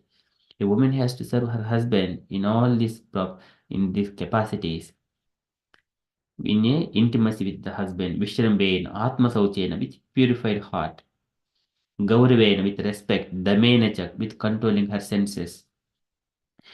Susurushaya Sauhridena, when rendering services, Sauhridena, only for the well-being of the husband. Vacha Madhuryacha Boho, and speaking with sweet words to please him, please the husband. It doesn't matter whether the husband is good or not, but woman has to act like that. And then Visrujya Kamam Dhambam cha, and leaving all her sense gratification or her desires aside, Visrujya Kamam Dhambam cha, keeping her pride aside, though she might be coming from a royalty, or she might be rich family. Husband is a poor, but still she has to leave all those things and render service to the husband. Dvesham, Lobham, Agham, Madam, and enviousness, greediness. So all these things one has to leave. Apramatta Ujjita Nityam Tejyamsham Atoshayat, and ready to render service to husband. That is the good woman. So these are the qualities of the a chaste woman. Like these are the statements how Devahuti served her husband Kardama Prajapati. So here Kaushalya is like that. But here when the grief is striking, they do not understand what they are acting. So afflicted with many strong feelings, and her mind became completely distracted. Her grief, despair, and anger at losing Rama were now compounded by remorse, compounded, growing more and more pains and guilt, because she is upsetting Dashrada. So these are the situations. That's why the shoka, moha, bhayapaha, one has to free from all these things. How it is possible? When he is placed among the devotees association, he would not get a chance to engage himself in the materialistic things. She is admitting that she has spoken hysterical manner, and she is asking, "Pray forgive me, oh great king." See, overcome by grief, I uttered seemingly unseemingly words. They came like that, but it is not my intention. So this grief destroys the patience. So these are the very takeaway points for our life. It is not simply a story. And grief destroys the patience and then eradicates the knowledge and compound the senses. It eradicates the knowledge. One will lose the knowledge when he is in the grief. He cannot think what is good, what is not good, and compounds the senses. The pains will increase. Indeed, there is no enemy like grief. So this is the Vitaraga Bhayakuroda Manmayamam Upashitaha Bahodjnana Tapasapota Madbhavam Agataha. One has to free from all kinds of attachments. And even a great blow from an enemy can be endured. See this, if an enemy comes and he might hurt us, that can be tolerated, but the smallest amount of grief is intolerable. That way, our life will be devoured by this grief. And also in the family members, sometimes our closest ones, if they speak harsh words, then it is more painful. Ataribihi navitite silimukaihi set aditangu hrudayena duyeta swanam yata vakradhyam druptibihi divanisham tapyati marmataditaha. When the harsh words are spoke and the arrows coming directly to the heart from the enemy, that can be tolerable. But Swanam yata vakradiyam druptibihi. But our own relatives, Swanam yata vakradiyam, and these harsh words, when they're speaking to us, the closed ones, just like a wife speaking to a husband, you don't do anything, you have not done anything, all you are only upsetting me, though he is giving everything. Such kind of words. Divanisham tappiti marmataditaha. Day and night, that person will suffer because once you lose the tongue, the words coming from your mouth directly entering in the heart, and then divanisham, day and night, diva anisham, day and night. Tappiti is the always intolerable tappiti. Marmataditaha. Outside it cannot be seen, but internally the heart is always, it is boiling. It is very intolerable. So here also the grief is intolerable here, smallest amount of grief. The 5 nights that Rama has been gone seem to be like the 5 years. It is appearing to them like that. Even as remember, Rama again, my grief grows like the ocean receiving the rapid flow of many large rivers. So this is how it happens. Again, but here, if it is an ordinary child who is of having bad habits, many things, no one would care about him. Of course, there is a thing, but again, one should be always, for example, if we observe Gandhari, all her 100 sons were died, killed. She is also feeling a similar kind of pain. But whenever the time came, and then she also uttered the words to curse Krishna. Of course, Krishna took them as they are. But here, this position of Kaushalya, of course, it's separation. But still, she is going through such kind of pain. But here, she is losing Rama, who is Supreme Personality of Godhead, who is the source of all pleasure. Rama is the Ramante Yogino Anante Satyanande Chiratmani. Iti Ramapadena so Parabrahma Abhidiyate, that is Param Brahma. And where who is the source of all pleasure? When that Rama, that source of pleasure is not there, and what happens? Only grief remains. As Kausalya was speaking the sunset, Dasharatha being controlled, comforted by his wife, fell into this is the fitful slumber for an hour. Again, that is just only for time being. Of course, he is in the complete lamentation. Um, so now, when he was thinking why he is, when even though it is 1 hour sleeping for an hour, fitful slumber, but still in there, why he is also searching for what is the cause for all these pains and grief. There was a long past deed to be cause of his present suffering. He is going to, as soon as he wake up, and then he speaks to Kaushalya. Let us see what he is going to say. And then he says, without doubt, a person receives the result of his own actions, good or bad, O gracious queen. So again, he's saying that one. Either both immediate and also long term. Whatever you are experiencing now, it is all based on our karma only. Yad yad bhavyam bhavatu bhagavan purva karma anurupam. And then if a man cuts down a mango, so he is giving an analogy. If a mango grow, if a man cuts down a mango grove because the trees have unattractive blossoms, maybe there may be seasons, because this season may not be giving good fruits or maybe abundant fruits this time. That doesn't mean that we need to cut the mango trees.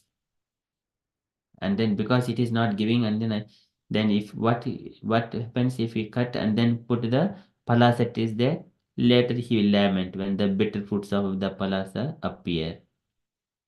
So likewise, when there is no Rama, that is when there is no mango or no Rama, no pleasure. This is like a tasting the bitter palasa. Okay, so now he is going to, I think, say some pastimes to Kaushalya. So we shall read, continue. Next, can I request Gauringi Mataji to read another page, please?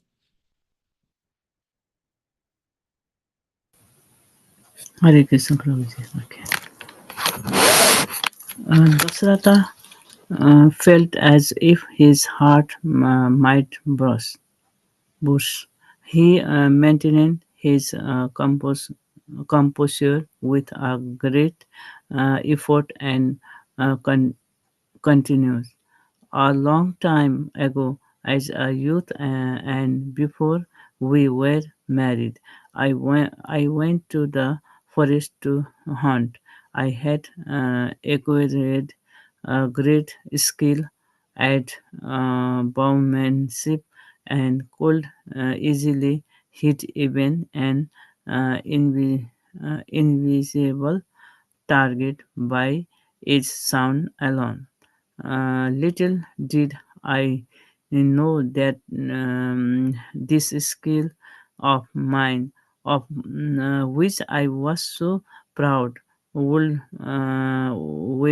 wield such a disastrous result. It was the rainy season, and the rivers were swollen. Going out at night on my uh, chariot, I made my way to the Saryu. I waited there in the darkness by the river bank for a buffalo or an elephant to come by. Soon I heard the sound of gurgling at a point nearby. Although I could not see what caused the sound, thinking the sound to be that of an animal drinking, I took out an arrow and released it from the equator. There I shot my snake-like arrow. There came a loud will of some forest dweller in distant and pain-filled tones. I heard the following cry: "How has this weapon fallen upon a harmless ascetic like myself, to whom that to whom have I given any offense? I am a simple seer who has forsworn violence and lives only on fruits and roots. Oh, I am killed. Now, what foolish person has hurled this arrow.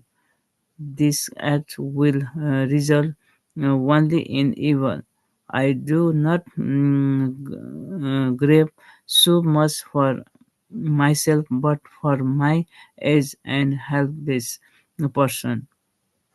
Parents, without me, their sole support, how will they survive? With a single arrow, some ignorant, full of uncontrolled mind has killed me and both my parents, wiping all the way. Dasaratha continues, when I heard that penitive, uh, yeah, should I was mortified, my bow and arrows fell from my hands. I was all but overwhelmed with grief and dropped to the ground, almost losing my sense. I scrambled towards the source of the voice with my mind utterly mm, perpe- perplexed. There, lying on the bank of the river, was an exotic wearing tree bark garments. My arrow was protruding from his chest. Uh, smeared with dust and blood, with his thick mass of matted hair in disarray. He lay groaning. He had come for water, and the sound I had heard was the gurgling or his pitcher which lay nearby with its water run out. Hare Krishna, Prabhuji. Hare Krishna. Thank you so much, Mataji. So this is the beautiful pastime. Of course, it's not beautiful. It is as soon as Dasharatha he he took a nap for 1 hour, and then that is a deep slumber. At the time, he is trying to get the reflections from the past that for everyone's karma, it will be fructifying. When Krishna says the karmic activities, somehow the karmas are fructifying now, and some are in the seed stage, some are fructifying, some are in the mature stage, like that. But they will be experienced in due course of time with the time embedding with the living entity. That reflection, when Dasharatha is recalling in his sleep, and then as soon as he woke up from the deep slumber, he is saying that one too, sharing all these details. So once upon a time, I have killed this ascetic who was trying to serve his mother and father, and in the rainy season he was trying to fetch some water for his father and mother. And but Dasharatha, he used to go to the forest, but in his young age, this weapon is called Shabdhaberi, and using the weapons based on the sound, this is called a Shabdhaberi, and then use on the invisible object, invisible animal or any person or object. That is called Shabdhaberi. Only by sound he can. That is a particular skill. But Dasharatha say mentions that I know very little of this skill, which I was so proud, which yields such a disastrous result. Without knowing the full in and out, one should not use his skills. He must be completely trained properly, and we should not get pride even as well. And again, he is telling the story in the rainy season. In the whenever it rains fall, that at the time many animals come out and they're all joyous, and then at that time many people go for the hunting. And he is mentioning that I went on the next to the Sarayu river, waiting for an animal to pass by so that He wanted to capture those things. And then at the time, this ascetic, he was trying to fetch the water, but Dasharatha misunderstood that it is an animal, and then he used his arrow. It straight away stuck on his chest. And then the ascetic is saying, I am ascetic, I am only survive on the fruits and roots. I have not harmed anyone at all. But how can this arrow come and hurt me? Now he is lamenting what sinful person has done. Ignorant, full of uncontrolled mind, has killed me and both my parents. His parents are in the old age, and they are only subsisting on his son and their sons. Whatever he gets, the fruits and roots and water, they will eat it, and likewise they live. Now the son is now going to die, and so the parents. So now he is not lamenting for his. See, I do not grieve so much for myself, but for my aged, helpless parents. This is the duty of a son. One has to render his services to his parents first, selflessly. Previously, they used to sacrifice their lives for the sake of parents, but nowadays, parents are sacrificing for the sake of the children. And for what purpose? For the movies, and they're sending them to these schools like that, demonic schools like that. Okay, that is horrible condition. It's in the entirely opposite direction. So, and Dasharatha is explaining, and then he was mortified as soon as Dasharatha also, he is not a bad man, but it has happened accidentally, even though accidentally, but it has happened. Now he is now shivering. I was mortified. My bow and arrows fell from my hands. Now he's thinking something is bad has happened. And as soon as he went there, and he sees that the boy is fall down, the ascetic is fall down. There, lying on the bank of the river, was an ascetic wearing tree bark garments, and these arrows in his chest, and he is groaning and dying. So before dying with so much of pain, he is groaning.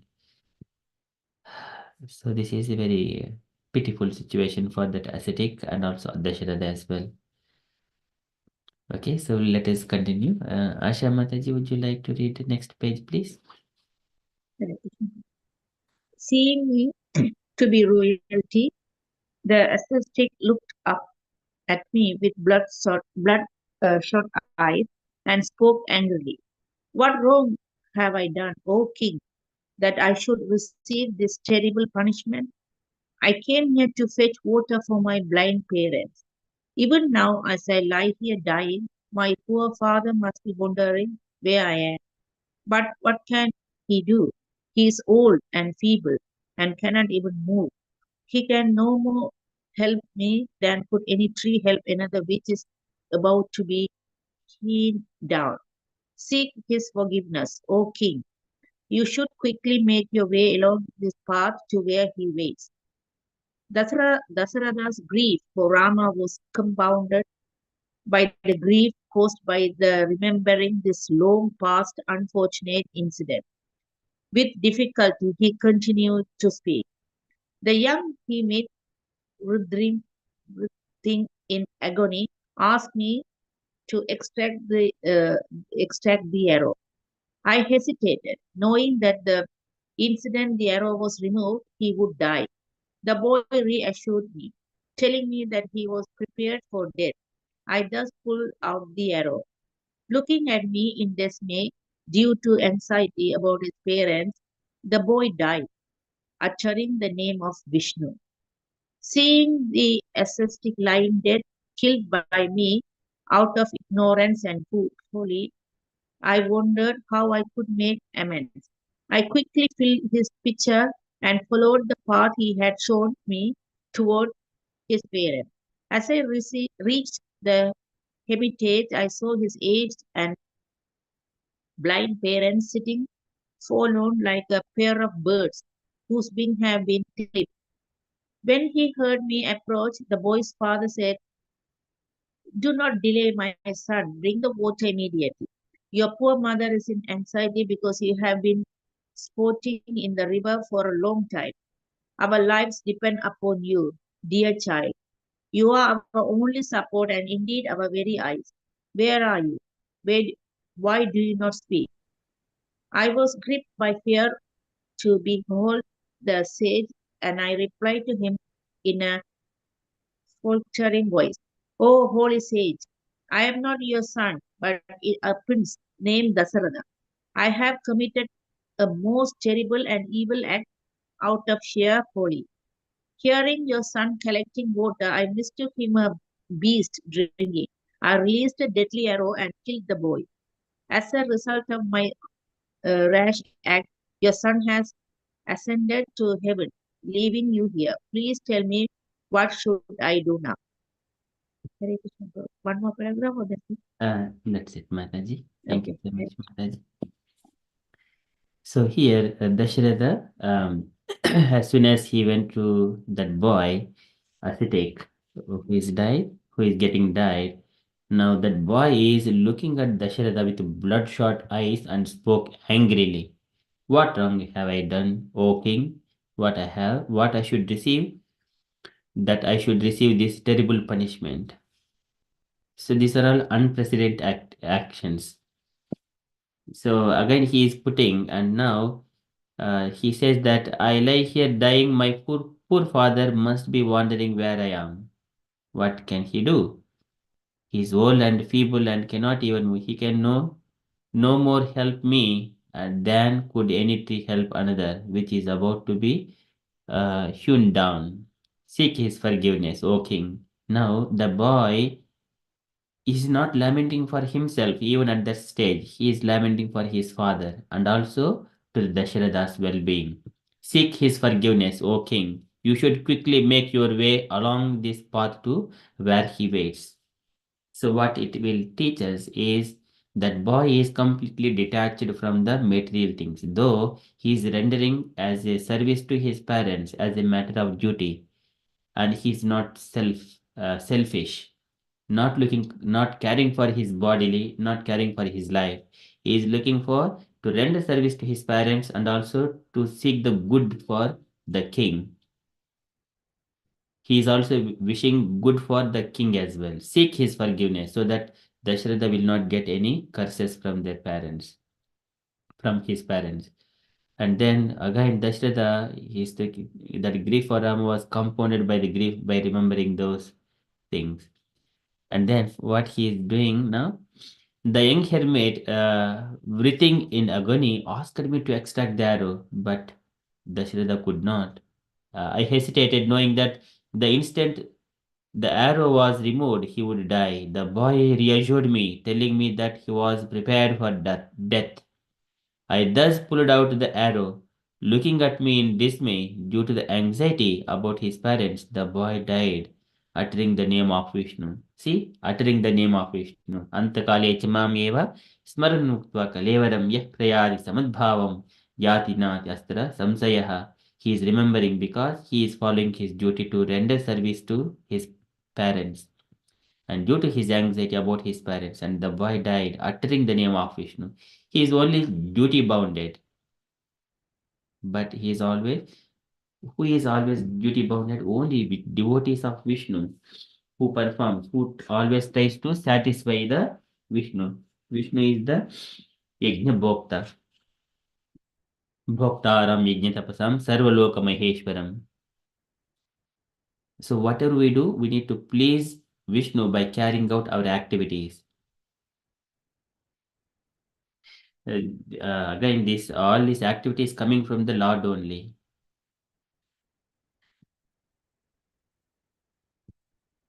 Okay, and then seeing the ascetic lying dead, killed by me out of the ignorance and folly. So now, okay, this one. So Dasharatha is mentioning, I took air out of his body, and then the boy died uttering name of Vishnu, and then he went back to the Godhead. And now, seeing the ascetic lying dead, Dasharatha, he is in the very lamentation now. He wondered how I could make amends, and then he quickly filled his pitcher and then followed the path he had shown me toward his parents. So, and then he went to the parents of the boy who died, and then uh, their parents are waiting for that child when my child is going to bring the water to us, and their parents are always in anxiety about the children if they're going outside of the home. What happens to my child, what he is doing until he comes home. Always parents are in anxiety. So when the Dasharatha went to the parents, then parents are saying, boy's father said, "Do not delay, my son. Bring the water immediately. Your poor mother is in anxiety because you have been sporting in the water for a long time. Our lives depend upon you, dear child. You are our only support and indeed our very eyes. Where are you? Why do you not speak?" So as soon as the parents are saying to Dasharatha, then he was again gripped by fear to behold the sage, and I replied to him in the faltering voice, "I am not your son, but a prince named Dasharatha. I have committed most terrible and evil act out of sheer folly. Hearing your son collecting water, I mistook him for a beast drinking, and then he says that I have killed that boy as a result of my rash act. Your son was ascended to heaven, leaving you here. Please tell me what I should do now." So it is a very panic situation to the parents. Of course, the story continues, but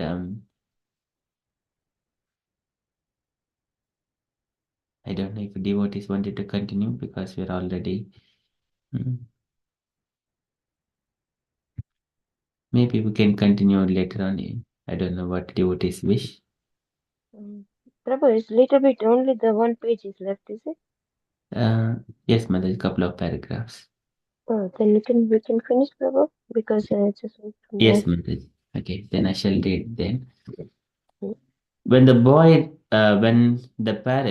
he heard my story, the sage, though rich in ascetic power and thereby capable of burning me with a curse, restrained himself, sighing in sorrow with his face bathed in tears. That old Rishi, who appeared exceptionally glorious, said to me, "Had you not come here and confessed, then as soon as the news of my boy's death reached me, your head would have been split into 100 pieces by my anger. Indeed, if one consciously kills a hermit engaged in austerity, then the death is the immediate result. You are only surviving now as you performed this deed in ignorance." So again here, the sage is saying, though he is the father to the boy who died, again he is saying, he said, "You confessed it then as soon that news." And also he is there, and he admitted that news, the facts, whatever has happened, he is relaying the message as it is, whatever has happened. You performed this deed in ignorance. And then here the king also is saying that I have killed the boy unknowingly, ignorantly. Please tell me what should I do? Now sage is saying that you perform this deed in ignorance, otherwise you are punishable to death. The sage asked me to take him to the place where his son lay. I immediately lifted both of the elderly ascetics on my two arms and carried them to the river bank. Being placed near the dead boy, they cried out in agony and gently stroked his face. The sage said, "Why do you not greet us today, dearest child? Why are you lying here upon the ground? Have you become displeased with us? Here is your beloved mother. Why do you not embrace her, my tender son? Please speak to us." Whose heart moving voice will we now hear beautifully reciting the holy Vedic texts? Who now will tend the sacred fire? Who will comfort us with consoling words? Deprived as we are now of our only support, my son, how will I be able to support your old mother? So this is the lamentation by the father. And the child, he is always reciting the holy Vedic text. And the father used to hear and mentioning or remembering all the past times. And the sage sat weeping for some time, lost in grief. Holding his wounds, holding his son's head, he said, "Pray, wait a while, dear boy, and do not yet proceed to Yamaraja's abode.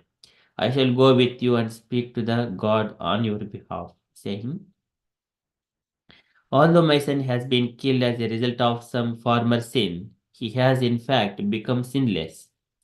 Therefore, grant to him those regions which are attainable only by Brahmins perfect in asceticism and study of scripture, or by heroes who drop their body while fighting fearlessly for the good of the people."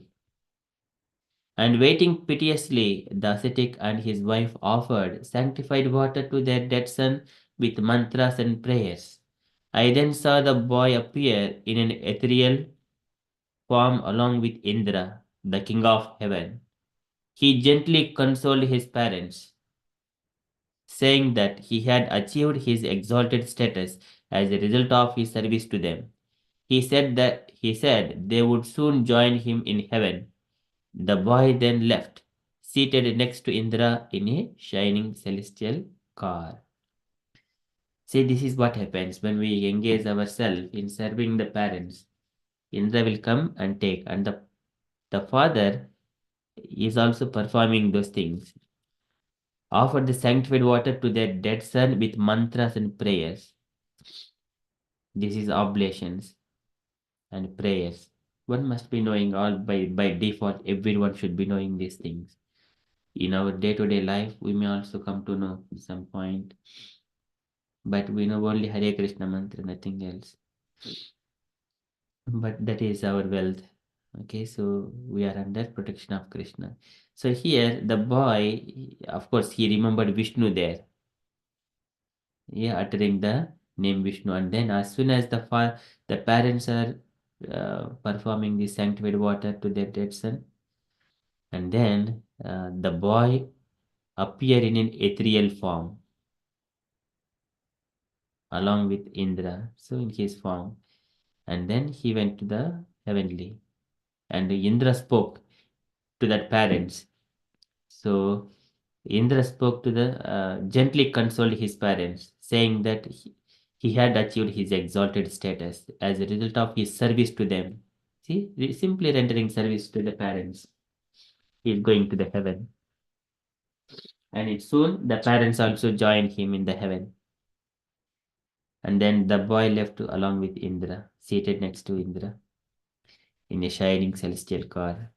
Okay, at the time, the sage said to me, "In order to release you from the terrible sin of killing an ascetic, which can drag even the gods down to hell, I shall pronounce upon you a painful curse. Just as I am dying now in the agony of separation from my son, so in the future shall you die in the grief of separation from your son." So after saying this, the sage had me light a fire and place upon it his son's body along with his wife. He then entered the fire. The two ascetics gave up their bodies and went to heaven, leaving me stunned and pondering the sage's words.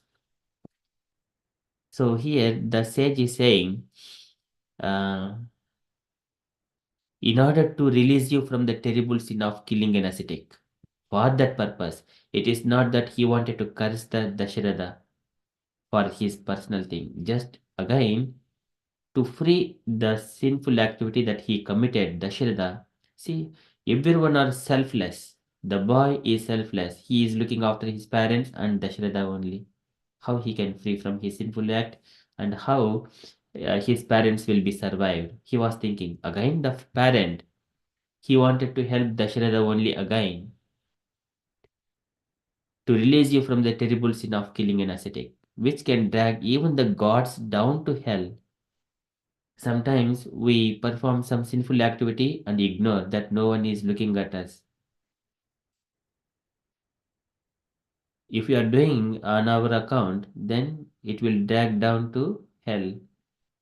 So that's why, after saying that reason, the ascetic is pronouncing the curse, painful curse for him as well, so that uh, he would not suffer further after his death. Just as I am dying now in the agony of separation from my son, so in the future shall you die in the grief of separation from your son. So, but Dasharatha, he has taken that curse. There is a reason for it. Again, ascetic is a selfless person. Only it is for his benefit only he is cursing. After saying this, the sage had me light a fire and place upon his son's body along with his wife, and then entered the fire. The two ascetics gave up their bodies and went to heaven. But Dasharatha only remained there. And he stunned and pondering the sage's words. What is going to happen to me? So Dasharatha was suddenly afraid as he realized that, in accord with the sage's infallible curse, his death was now near. So now Dasharatha in the Ayodhya, in the palace, while the Kaushalya is there, Sumitra are there, now he is saying all these pastimes. That means he understands that death is now nearer to me. Controlling his mind, he called out for Kaushalya. His eyes were blinded with tears and his body was trembling. He said to his wife, "That curse uttered to so long ago by the sage is now coming to pass. I shall soon die of grief. Come here, Kaushalya, for I cannot see you clearly. Men on the threshold of death have all their senses confounded."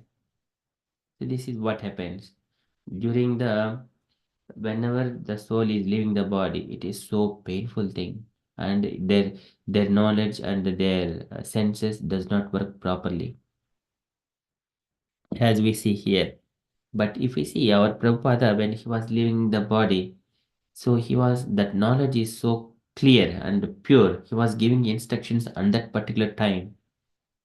It is not possible for the ordinary people. They will be lamenting and crying for something ordinary things about the wealth and properties. You take this one, and how can I live? Those things were unnecessary.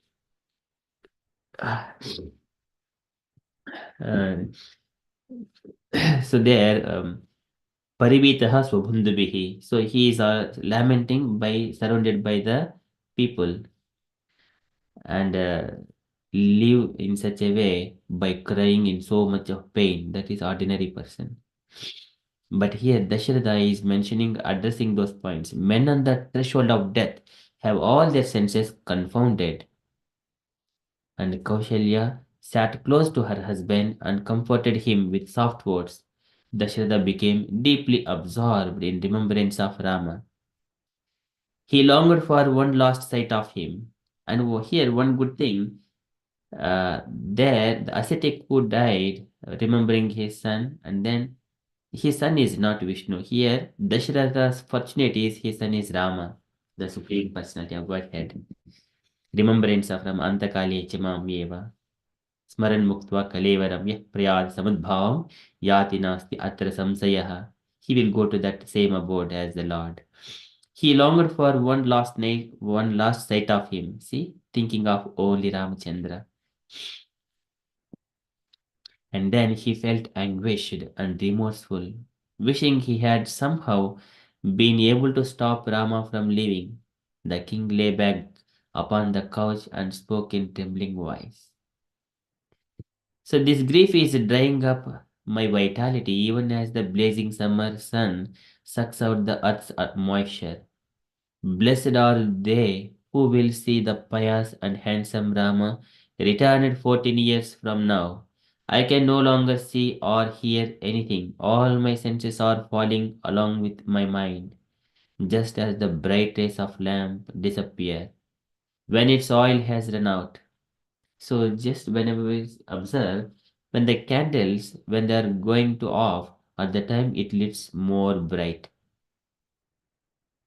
See, bright rays of lamp disappear when its oil has run out. That we can see day to day. Okay, and this grief born of my own self is rendering me helpless and unconscious. and just as the current of a swift river wears away its own bank. O Rama, O reliever of my suffering, are you really gone? O Kaushalya, my dear wife, O Sumitra, pious lady, O Kaikeyi, my sworn enemy and disgrace of my family. So Dasharatha is thinking and calling out Rama. Dasharatha lamented and tossed about in agony for some time. Gradually he became silent. His mind fixed only upon Rama, struck, stricken with the intolerable pain of separation. The great emperor gave up his life during the night and ascended to the highest abode of the Supreme Lord. So, this is the remembering the Lord when he was leaving the body. That is the fortunate thing. Otherwise, he ruled 60,000 years piously, virtuously. And so, all these things, so that is bearing a child like Ramchandra and then remembering Rama while leaving the body, that makes the life perfect, ascending to the highest abode of the Supreme Lord. So, with that one, this chapter is completed, the devastation in Ayodhya. Okay, I request dear devotees if you have got any questions or any sharings. So here both kind of the happy and also not happy things in this chapter. The happy things are the boy and ascetics, they went to the Indra's abode into the heaven, and Dasharatha he left to the abode of the Lord, ascended to the highest abode of the Supreme Lord. And lamentation is all the people who left behind within their material bodies, like Kaushalya and everyone else. They are in the lamentation, and also the conversations they are making more painful. So this is other angle. Okay, so I request dear devotees, if you have got any reflections or you wanted to share anything, kindly share or ask. Hare Krishna.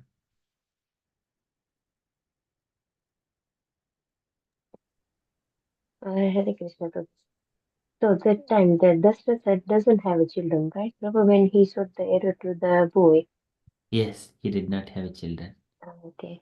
So he was craving for the children. He didn't have, but he was like then that sages gave him a curse. So then he knew then he will get a son in future. Yes, So that is also one reflection. But here, when Dasharatha was saying that one, uh, he mentions that I was at youth, saying that I was at youth. okay. I was so proud. So he was saying, a long time ago, as a youth, and before we were married, before we Okay. were married, Uh, and then Dasratha hasn't had a children for a long time after marriage, isn't it? I think, yes, yes, he did not have children for a long time. For 60,000 Okay. years, he did not have children. But if he have a hope, then he will get a son because Yes, the sage person, yes, yeah, he has, because then he can die after his end of life. Then you without son, you can leave your body.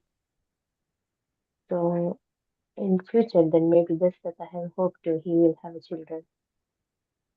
yes, Mataji. Because some movies they have portrayed that he has already married, and then he did not have a children at the time he went to the forest, and then likewise they say that. But here Valmiki Ramayana is saying that as a Yes, youth and before we were married. yes, yes. And But then yeah. They have done Havan when like Singh comes and isn't it like giving this fruit to all this wife, their wife, and then they get the children. yes, and then though he didn't have children, later on he performs Putra Kameshti Yajna, first Ashwamedha Yajna and then Putra Kameshti Yajna. So there is a one rishi called Rishishringa. So again, he married to the daughter of his friend Dasharatha. Actually, that Shanta is the daughter of Dasharatha. He gave it to his friend, and then that Santa is married to Rishishringa, and then with the help of Rishishringa later on in the later days, after he became the son-in-law of his friend, and then he comes and with the help of him, he performs a Putra Kameshti Yajna. Wherever Rishishringa is there, the rains falls down all auspicious things. And after that, Putra Kameshti Yajna, uh, and all the demigods, they have appeared and they blessed Dasharatha as well. And then that at that time, they were all being suffered with the Ravanasura's different sinful activities. At that time, Vishnu he says that I am going to appear as Ramachandra and live there 11,000 years. And then after during that sacrifice Putra Kamesh Yajna, uh, a divine person came from the fire and he gave the ambrosial nectar to Dasharatha. He has given half of that nectar pot to half of the nectar to Kaushalya, and rest of the half, what he did, he made into again two halves, and one half gave to Sumitra, and then one quarter is there now. And then what he did, he split the one quarter into two, and he gave one portion to Kaikeyi and one portion to Sumitra again. So if you see, observe, 1/8 portion of the nectar goes to Kaikeyi, and then 1/4, half of it is the Kaushalya, and then that is, if we split it into 8 parts, 4/8 goes to Kaushalya, 3/8 goes to Sumitra, and then 1/8 goes to Kaikeyi. That is how he has shared. Of course, later on, maybe somewhere we may come across that portions, how he has given the share of nectar to three wives. And then Rama, and then because Sumitra has taken two times, like one is the 2/8 and 1/8. Likewise, Lakshmana and Shatrugna both are born to Sumitra, twins. And Kaikeyi gave birth to Bharata. So that happens, and then after the birth of Ramchandra, so they hardly stayed in their youth stages itself. They got married and also sent to the forest. Hardly maybe under 25 years or something like that.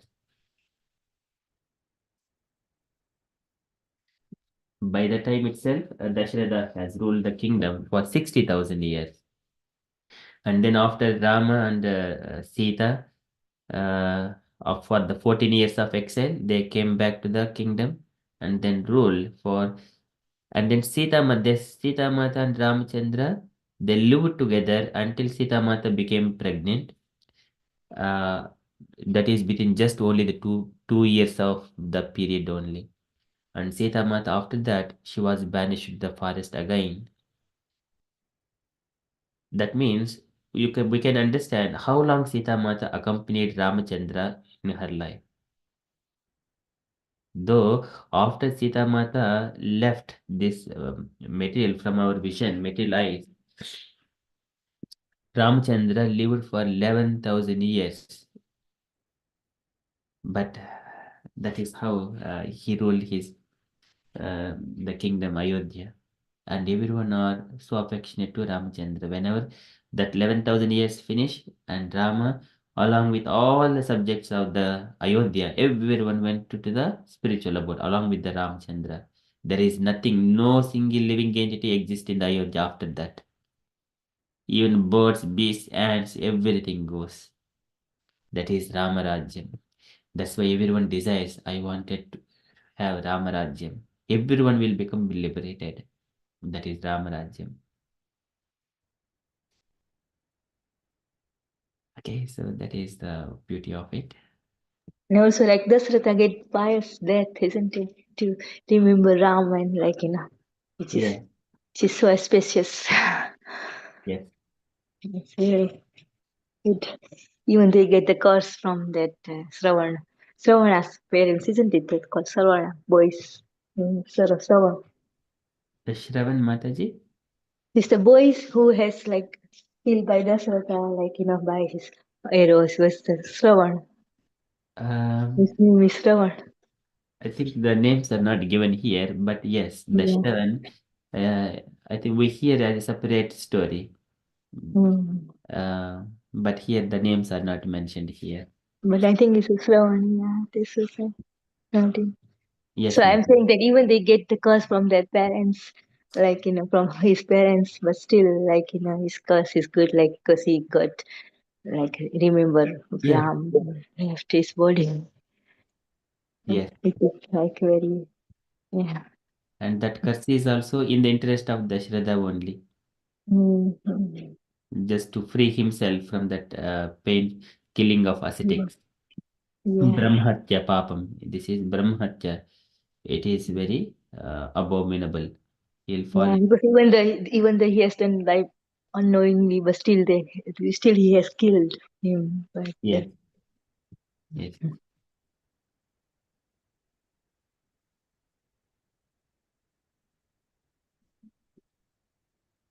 So this one so, also. like, even though he is killed, like, still he get Ram as his son. How is that? Because they have forgive him, like, uh, whatever he has done, because he has done unknowingly. This is, yes, unknowingly he did it, and but he confessed that truth, and he also mentioned the ignore, without knowledge that he did it, and then he helped the parents as well to Ah, take them on. He carried those parents to the boy's dead body, and he helped them, and he will making the fire pyre so that parents can enter into it. And also he mentions to that curse. It is only to release Dasharatha from the curse, from the sinful activity. That is the only reason, to release from this terrible sin of killing an ascetic. For that purpose, he cursed him. Otherwise, Dasharatha would have been suffered a lot more. So one has to, if we have done any sinful activity, it is better to take the punishment now. And there was one person in the American court. He has killed something for some crimes, and he was begging the judge that, "Oh my dear judge, I thankful to you, and in this life I became a bad guy. I did so many things." And he was explaining those things. And then, "Please give me the death penalty. I will leave this body and I will take another body that happens to the eternal living entity, that is eternal religion, eternity of the souls. I will take a new body and become a good boy in the next life." He was saying that one. Mm, one person has shared that is happening in the couple of days back. That person is admitting that one to the judge. "Please give me the death penalty." So, taking the punishment from the right authority, it is always good. For example, parent is saying to the wife, husband is saying to the wife, just even the hitting or scolding, wife has to take it. And if father is punishing child, child has to take it without opposing. That is good for them, so that they would not suffer more. If they do not take it, if the husband is not punishing them, that means it is very big punishment is going to be arranged for them. It will be, they will be devastated with such kind of grief if we do not take the punishment. That we can see it. So whenever husband or father, when the authoritative person is saying, do not say opposite to it. Simply accept it, thinking that it is only for our good sake. And do not say any word opposite. But of course, devotees, they are so tolerant. They do not napriti kurvanti tad bhaktaha prabhopihi. Even the wife is very strong than the husband. Husband is very weak. But if he is trying to chastise the wife, but still wife has to tolerate simply, so that she will not fall into more miserable condition. That is Shastri. So here the sage is also saying to release Dasharatha from more sinful activity.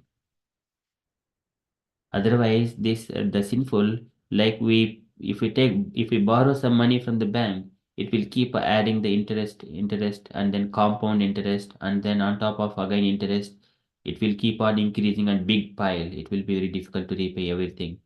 As soon as possible, repay the debt. Go through that curses and accept it. That is the easiest thing. Though it is painful in the immediately, but it will not carry forward in the future. So that's why in our devotional life, all this whatever the karma we have done in the past, they are coming into the picture right now and burning all those things, because we are not going to commit any sinful activities anymore. And what is going to happen? Only bad things are coming in. Only uh, that karma is being burned.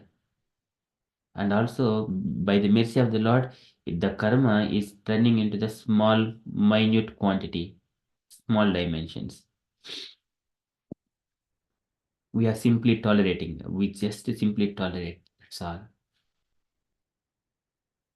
Thank Only because they are doing the bhakti, that's why the you. Yeah. karma is even they're getting more result, like bad result, you can get small result.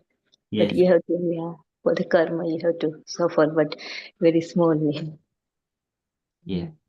And that's why there are so many saints, like, who are suffering, but it's only bodily, but yeah, the karma, they don't have to take birth anymore, isn't it? Yes. That's why they have to, everything is, yeah. Either pious activities or bad activities, both Mm, will give them again another body, but we mm, don't want both. So even if we take one pious activities, if we take another body like when becoming Indra, again there is chance to make mistakes, as we have seen so many pastimes of it.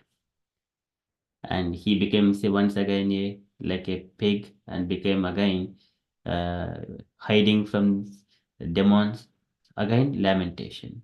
So in the between these 14 planetary systems, any intelligent person does not desire the things of these comforts of these 14 planetary systems. तस्यैव हेतोः प्रेतेतुको विधो न लभ्यते यद्भ्रमताम् उपर्यतः तल्लभ्यते दुःखवदनितः सुखं कालेन सर्वत्र गभीररंहसा. One has searched for that happiness which is not available here within these 14 planetary systems. That's Sachidananda Vigraha. So always accompany with him, associate with him in the spiritual planets. Vaikuntha Lokas. That's why just simply tolerate pains and pleasure, but engage in the devotional service. So in due course of time, we'll be purified and get our own spiritual body to be eligible and to enter into Vaikuntha planets and Goloka Vrindavan. Thank you, Meena Mataji. So, Toji, so like you said, even the pious activities, so if somebody do the charity and things like that, still they have to, this karma, still they have build up their karma. They Yes, need to do. But then how can they don't do the charity? Then how does that work?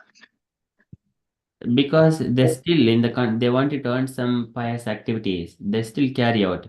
After this is Tesham Punya Karmanam. This is So other. like if they have done the punya karma and still they Yes. have to take the birth, so then they will not do the punya karma and just like only just take the names of Krishna, or how does that work? If they If keep, they don't want to come back to the, then even if they do the punya karma, they have to come back, isn't yes, it? they have to come back. So if somebody don't want to come back and like and go to Venkut whatever, then what should they do? How to like charity? They don't do any charity or anything. How does that work? Here, Sukadev Goswami mentions, Tapasvino Danapara Yasisvino Mantravido Sumangalaha Kshemam Navinanti Vina Yadarpanam. Until they offer everything to Krishna, they do not get any auspiciousness for them. Tapasvino Danapara Yasisvino Manasvino Mantravida Sumangalaha Kshemam Navinanti Vina. There is no vina yadarpanam until they offer all of these things. Tapasya, dana, everything. Tapaspino, danapara, yasispino, manasvino, mantra vidaha. All the unless if they are offering to Krishna, there is no auspiciousness for them. They have to come back again to enjoy these material things. Again, this karmic activity starts. Either it is pious or sinful activity. And yeah, so it's just whatever you do, it's just to the Krishna. We just have to think, okay, this is all for Krishna I'm doing. Only for Krishna, yes. And then you don't get this karma. I'm like, okay, I understand. Yes. Mhm. With Krishna in the center, then yeah, okay.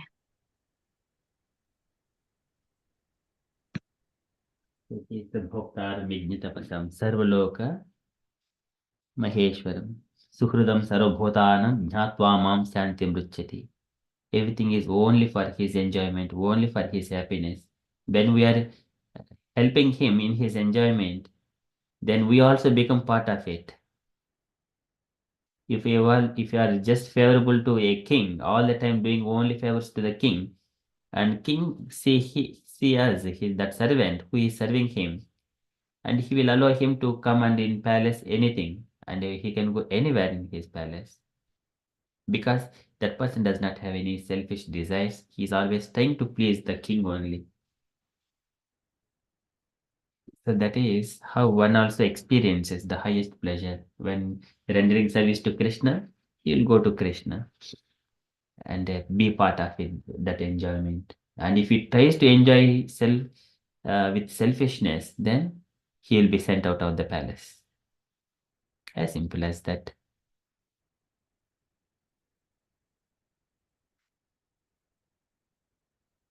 Okay, thank you so much, Mataji. Okay, any other questions, or we shall conclude? Prabhuji very nicely explained. You can say Sri Hari Bol to Prabhuji. Oh, nice class. Hari Bol. Hari Haribo, Bol. Haribo. Hari Haribo. We want to all the devotees, Meena Mataji, Usha Mataji, Gauriji Mataji, and Asha Mataji. Thank you, Prabhuji, for a Thank nice you. class. You are hearing very attentively, Mataji, so that inspires. In like Sukadeva Goswami appreciates Parikshit Maharaj for asking these questions and hearing. So you're all great souls all the time. Okay, Sringi Rishi is the same as like when Pariksit has went to it, the same Sringi Rishi. Sringi Rishi with the Dasrath, with the Putra, the Ayodya, when he came. The same Rishi. could you please repeat, Mataji? You know the Sringi Rishi, they said like when Pariksit was going to the jungle and when he want to water and then he went to this ashram, which is Sringi Rishi ashram, isn't it? That they are Shemika Rishi and Shringi. The son is the Shringi Same. and Yes, Shemika. They are yeah, so different. the Sringi is the same as like Dasrath In when the he came. Dasarat period, his name is Rishashringa. Oh, Rishi Sringi, okay. Rishashringa. That name is different. Of course, it looks like the similar, but it is Okay, Rishashringa. okay, okay. Thank you. So you say Dasratha has also daughter. That is what we see called Shanta, and he has given that to his friend. Those things also we Okay, could see later on, okay, okay. Thank you. and that then Shanta married to Rishishringa, but that daughter was born before this Ramchandra and everyone else. Mhm, okay, okay.